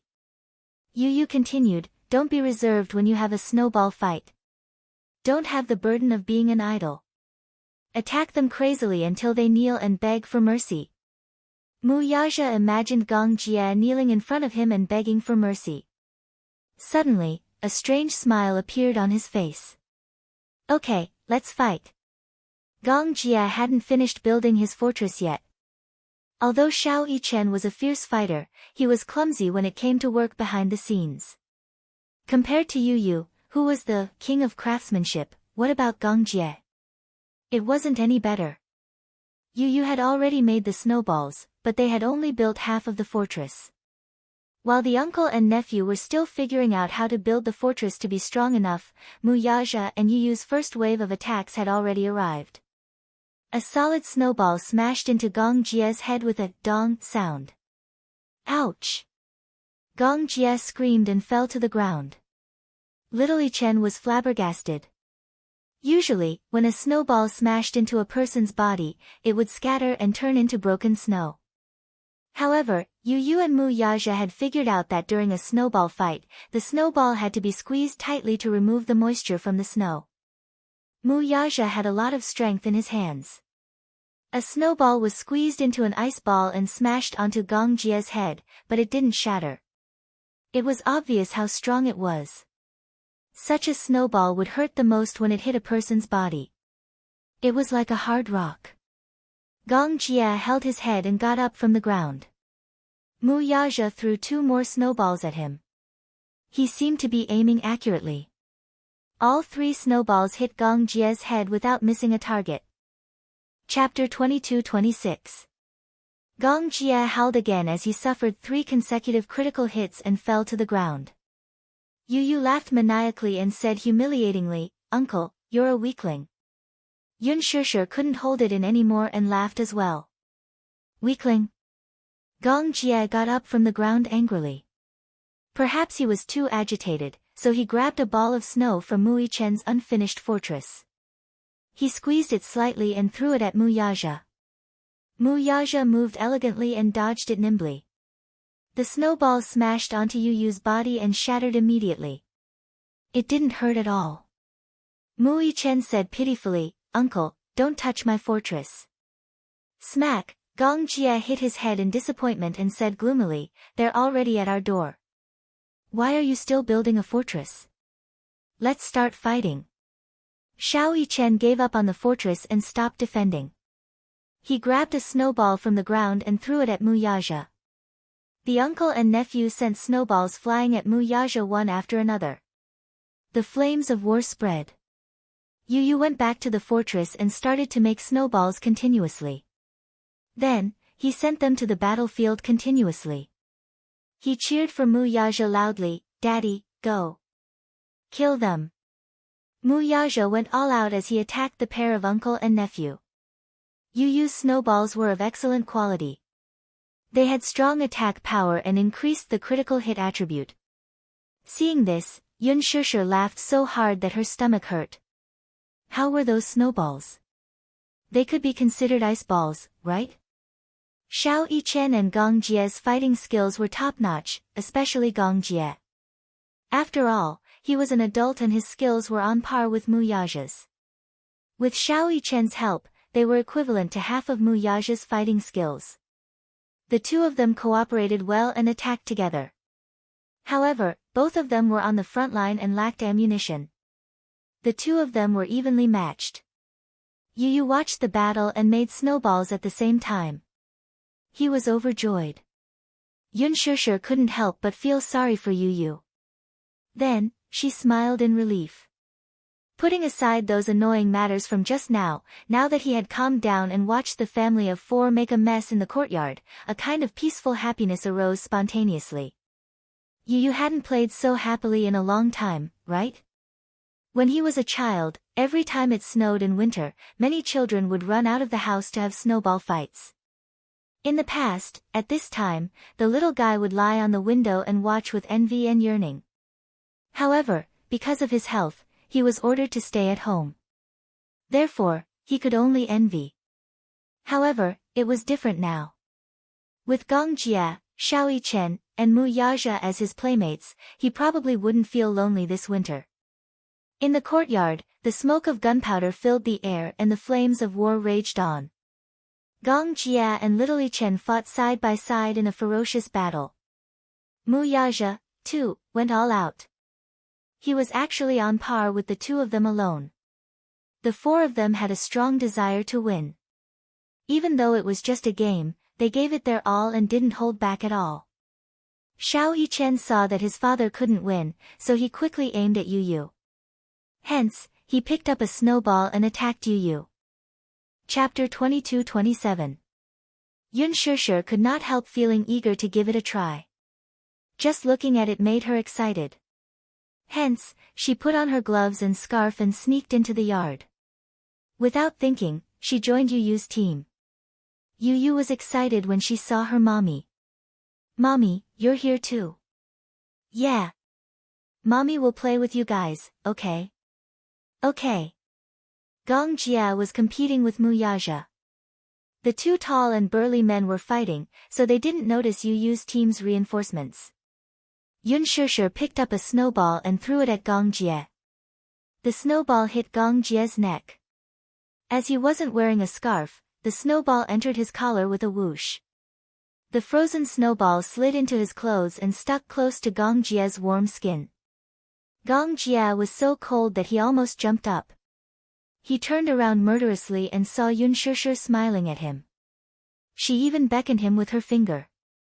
Bring it on. Sis. You're cheating. Gong Jia instantly complained aggrievedly. It's not fair to have 3 people against 2. Yeah. Mommy, you're biased. You're helping Yu and not helping me. Little Chen wanted to cry but had no tears to shed. He pursed his lips, feeling extremely wronged. Yun Shishir couldn't bear to see this. She quickly shifted her center of gravity, picked up a snowball, and threw it at Mu Yaja. Mu Yaja had originally treated her as a teammate. He didn't expect that his backyard would be on fire and he would be ambushed by his own family. However, he didn't show any mercy. He picked up a snowball and chased after her. Yu piled the snowballs together and joined the battle. However, because of Yun Shishir's participation in the team, the balance was completely destroyed. In the end, there were no clear teams. In the courtyard, Yun Shishir quickly switched sides and chased after Gong Jia with Yu. Gong Jia couldn't bear to hit her. Hence, he threw snowballs at Mu Yaja with all his might. Mu Yaja, on the other hand, chased after Little Chen and threw snowballs at him. Xiao Chen couldn't beat Mu Yaja, so he could only aim at Yu. The group of people chased each other and fought each other until they were all in a mess. Snowballs were flying around in the air. Amidst the falling snowflakes, the sound of laughter was reverberating. It was incomparably joyful. Uncle, don't run. Ah. Mommy, catch up. Ah. Wah wah. It's so cold. The snowballs are in my clothes. As Xiao Chen ran, he suddenly tripped over the snowballs that Yu had piled up. He fell face first onto the ground. Yu, who was chasing after Xiao Chen, couldn't stop in time. She tripped over Mu Chen, who was lying on the ground, and fell onto Xiao Chen like a human pyramid. Xiao Chen instantly felt a weight on his body. He sank deeper into the thick snow. Yun Shishir laughed out loud when she saw this. Just as she laughed, Gong Jia threw a snowball at her. It flew directly into her wide-open mouth. Yun Shishir ate a mouthful of snow. Mu Yaja was furious when he saw this. How dare you bully my wife? He squatted down and quickly picked up 4 snowballs. Then, he threw them at Gong Jia's face. Gong Jia couldn't dodge in time. He was hit squarely and fell to the ground. Yun Shishir saw a good opportunity. She picked up a snowball and threw it at Gong Jia, who was lying on the ground. Wah wah wah. Stop hitting me. Gong Jia begged for mercy. Chapter 22-28. However, how could Yun Shishir let him off the hook? She picked up a snowball and threw it at him. Even Mu Yaja couldn't stand it anymore. A snowball flew toward her. This time, it was Yun Shishir's turn to be on fire.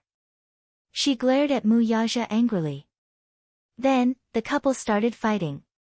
Mu Yaja couldn't bear to be ruthless to her. He didn't dare to retaliate and ran away from her attacks. Xiao Chen clapped and cheered when he saw that someone had finally stepped forward to teach his arrogant daddy a lesson. Gong Jia quickly got up from the ground and joined forces with Xiao Chen. They picked up a snowball and chased after Mu Yaja while throwing it at him. The pitiful Mu Yaja was attacked by the 3 of them at the same time. Yu got up and looked at the scene. He shook his head and sighed. His heart ached as he said, "Daddy is so pitiful." As soon as he finished speaking, he picked up a snowball and joined Yun Shishir in attacking Mu Yaja. This time, Mu Yaja's backyard was on fire. He was chased by the 4 of them. In the end, Mu Yaja didn't even have time to make a snowball. He grabbed the snow on the ground and attacked the 4 of them. However, he wasn't a god. No matter how powerful he was, he couldn't withstand the attacks of the 4 of them. Furthermore, the team had Gong Jia and Little Chen, who were highly skilled fighters. Soon, he was defeated and fell to the ground under the 4 men's attacks. Ha ha ha. Xiao Yichen felt that he had vented his anger and clapped his hands. Mu Yaja stood up gloomily. Gong Jie rushed forward and wiped his face with a snowball. Ha ha ha ha. After the snowball fight, the 5 of them returned to the house. Xiao Yichen complained that his hands were cold and wanted to quickly get a basin of hot water to soak his hands. Yun Shishir immediately stopped her. You can't soak in hot water. If you soak in hot water after the snow is removed, you'll easily get frostbite. But my hand is a little cold. Xiao Yichen said pitifully. Yun Shishir squatted down in front of him and held his hand gently. She carefully rubbed his little hand and blew on it before rubbing it again. Do you feel better now? Yes. I feel a little better. Yun Shishir smiled at him and continued to rub his hands. However, not long after, 2 pairs of hands suddenly stretched out in front of her. Yun Shishir looked up in surprise and saw Gong Jia and Yu standing in front of her. Gong Jia beamed and said coquettishly, Sis, my hands are cold too. Help me rub them too. He was jealous of Mu Yichen's special treatment and couldn't wait to receive Yun Shishir's gentle care. However, before Yun Shishir could say anything, another pair of large hands suddenly reached over and wrapped around his hands. Gong Jia's lips twitched violently. He turned around expressionlessly and saw Mu Yaja coldly grabbing his hands and rubbing them. I'll rub them for you. I don't want to. Gong Jia resentfully withdrew his hands with a look of disdain. Haha, uncle despises daddy. Yu laughed. After resting for a while, Yun Shishir brought the dumpling fillings and wrappers to the table and called out, Let's make dumplings together. The highlight of New Year's Eve was the family sitting together and making dumplings together. Gong Jia and Mu Yaja also sat down and made dumplings together. However, the 2 men had never done any household chores and rarely had the chance to cook. How could they know how to make dumplings? They held up the dumpling wrappers and looked confused. Chapter 22-29. Daddy, I'll teach you. Yu spread open the dumpling wrapper and used her chopsticks to spread the filling in the center. Soon, a dumpling was formed. Mommy, why must we eat dumplings during the New Year? Yun Shishir explained, this is called New Year's dumplings.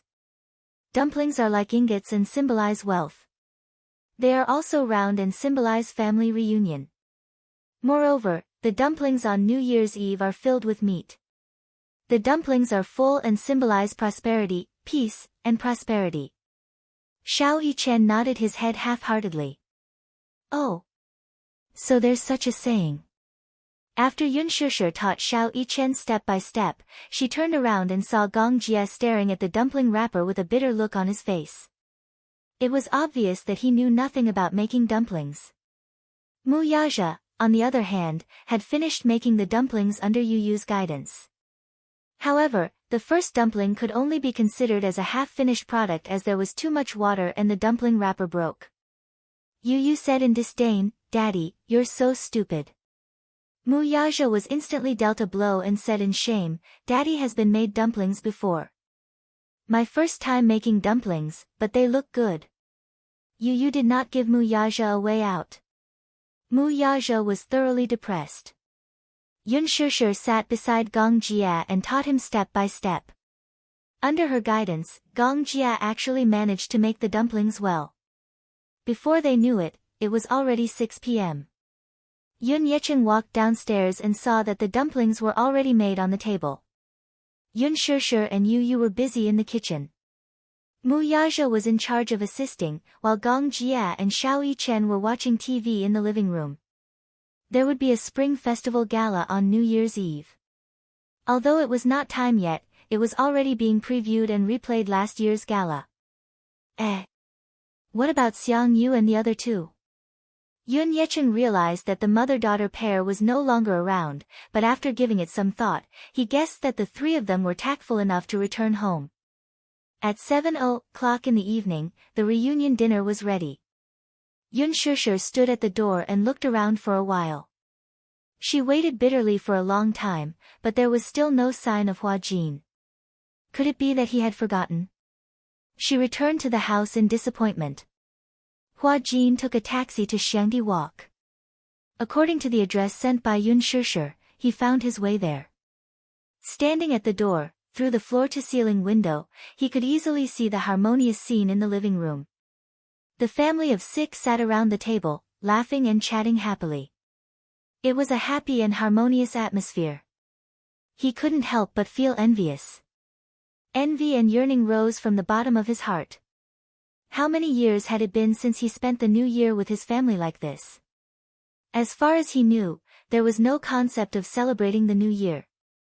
He was homeless, to begin with, so such a scene could only be an extravagant wish for him.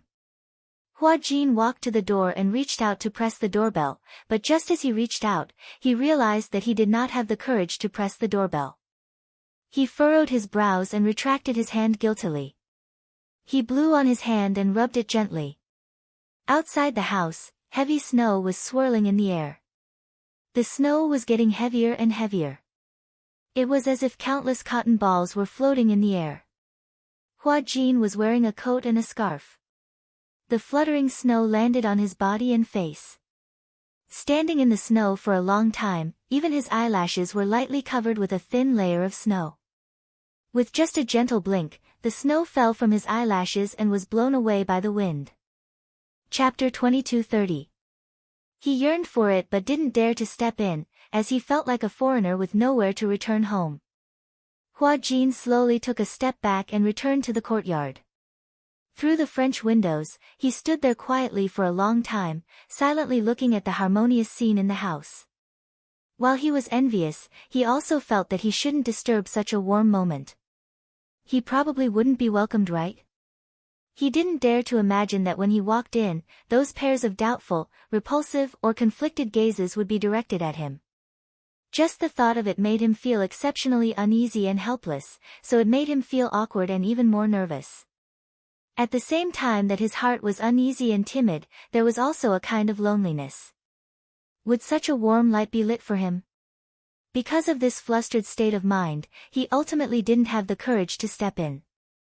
Turning around, like a deserter, he actually wanted to quickly escape from this place. Hua Jin had just turned around when a voice sounded from behind him. Hua Jin. Hua Jin's back view paused as he turned around in shock. But he saw Yun Shishir had unknowingly opened the door and was standing at the doorway, looking at him with a joyful and coquettish expression on her face. Why are you only here now? Hua Jin looked at her helplessly, not knowing what to say. He had actually arrived earlier, but with an inexplicable uneasy feeling, he paced back and forth outside the door for a long time, ultimately unable to muster up the courage to step in. Yun Shishir walked towards him and pulled his hand reproachfully. You're here so late. Everyone's waiting for you and the hot dishes haven't been served yet. Quickly come in. Shishir. Before Hua Jin could express his opinion, Yun Shishir had already held his hand and walked into the house. Wait a minute. Hua Jin stood still with some apprehension, seeming to be a little uneasy. Yun Shishir turned around in astonishment, only to see his desolate expression, which made one's heart ache as he stammered, Everyone. Will everyone welcome me? Yun Shishir was stabbed by his disappointed expression, and her heart ached. However, Hua Jin smiled awkwardly and said quietly, I'm afraid I'll disturb you, Shishir. How about, what are you talking about? Yun Shishir tenderly held his hand and smiled charmingly. Everyone is waiting for you. That one sentence touched his heart all of a sudden. Hua Jin's eyes widened in surprise as he looked at her in disbelief. Really? Yes. Yun Shishir continued, you're the only one left. After the New Year's Eve dinner, let's go to the riverside to set off fireworks. We've already made an appointment. You can't break it. Hua Jin's heart skipped a beat, and a warm current flowed into his heart without any warning. Yun Shishir didn't care about his concerns and led him into the house. Hua Jin didn't struggle or avoid her and allowed her to lead him into the living room. The heater was turned on in the spacious living room. When he was surrounded by the warm lights, his mind suddenly turned white. Looking at the people sitting around the table, he suddenly didn't know how to react. Sorry to keep everyone waiting.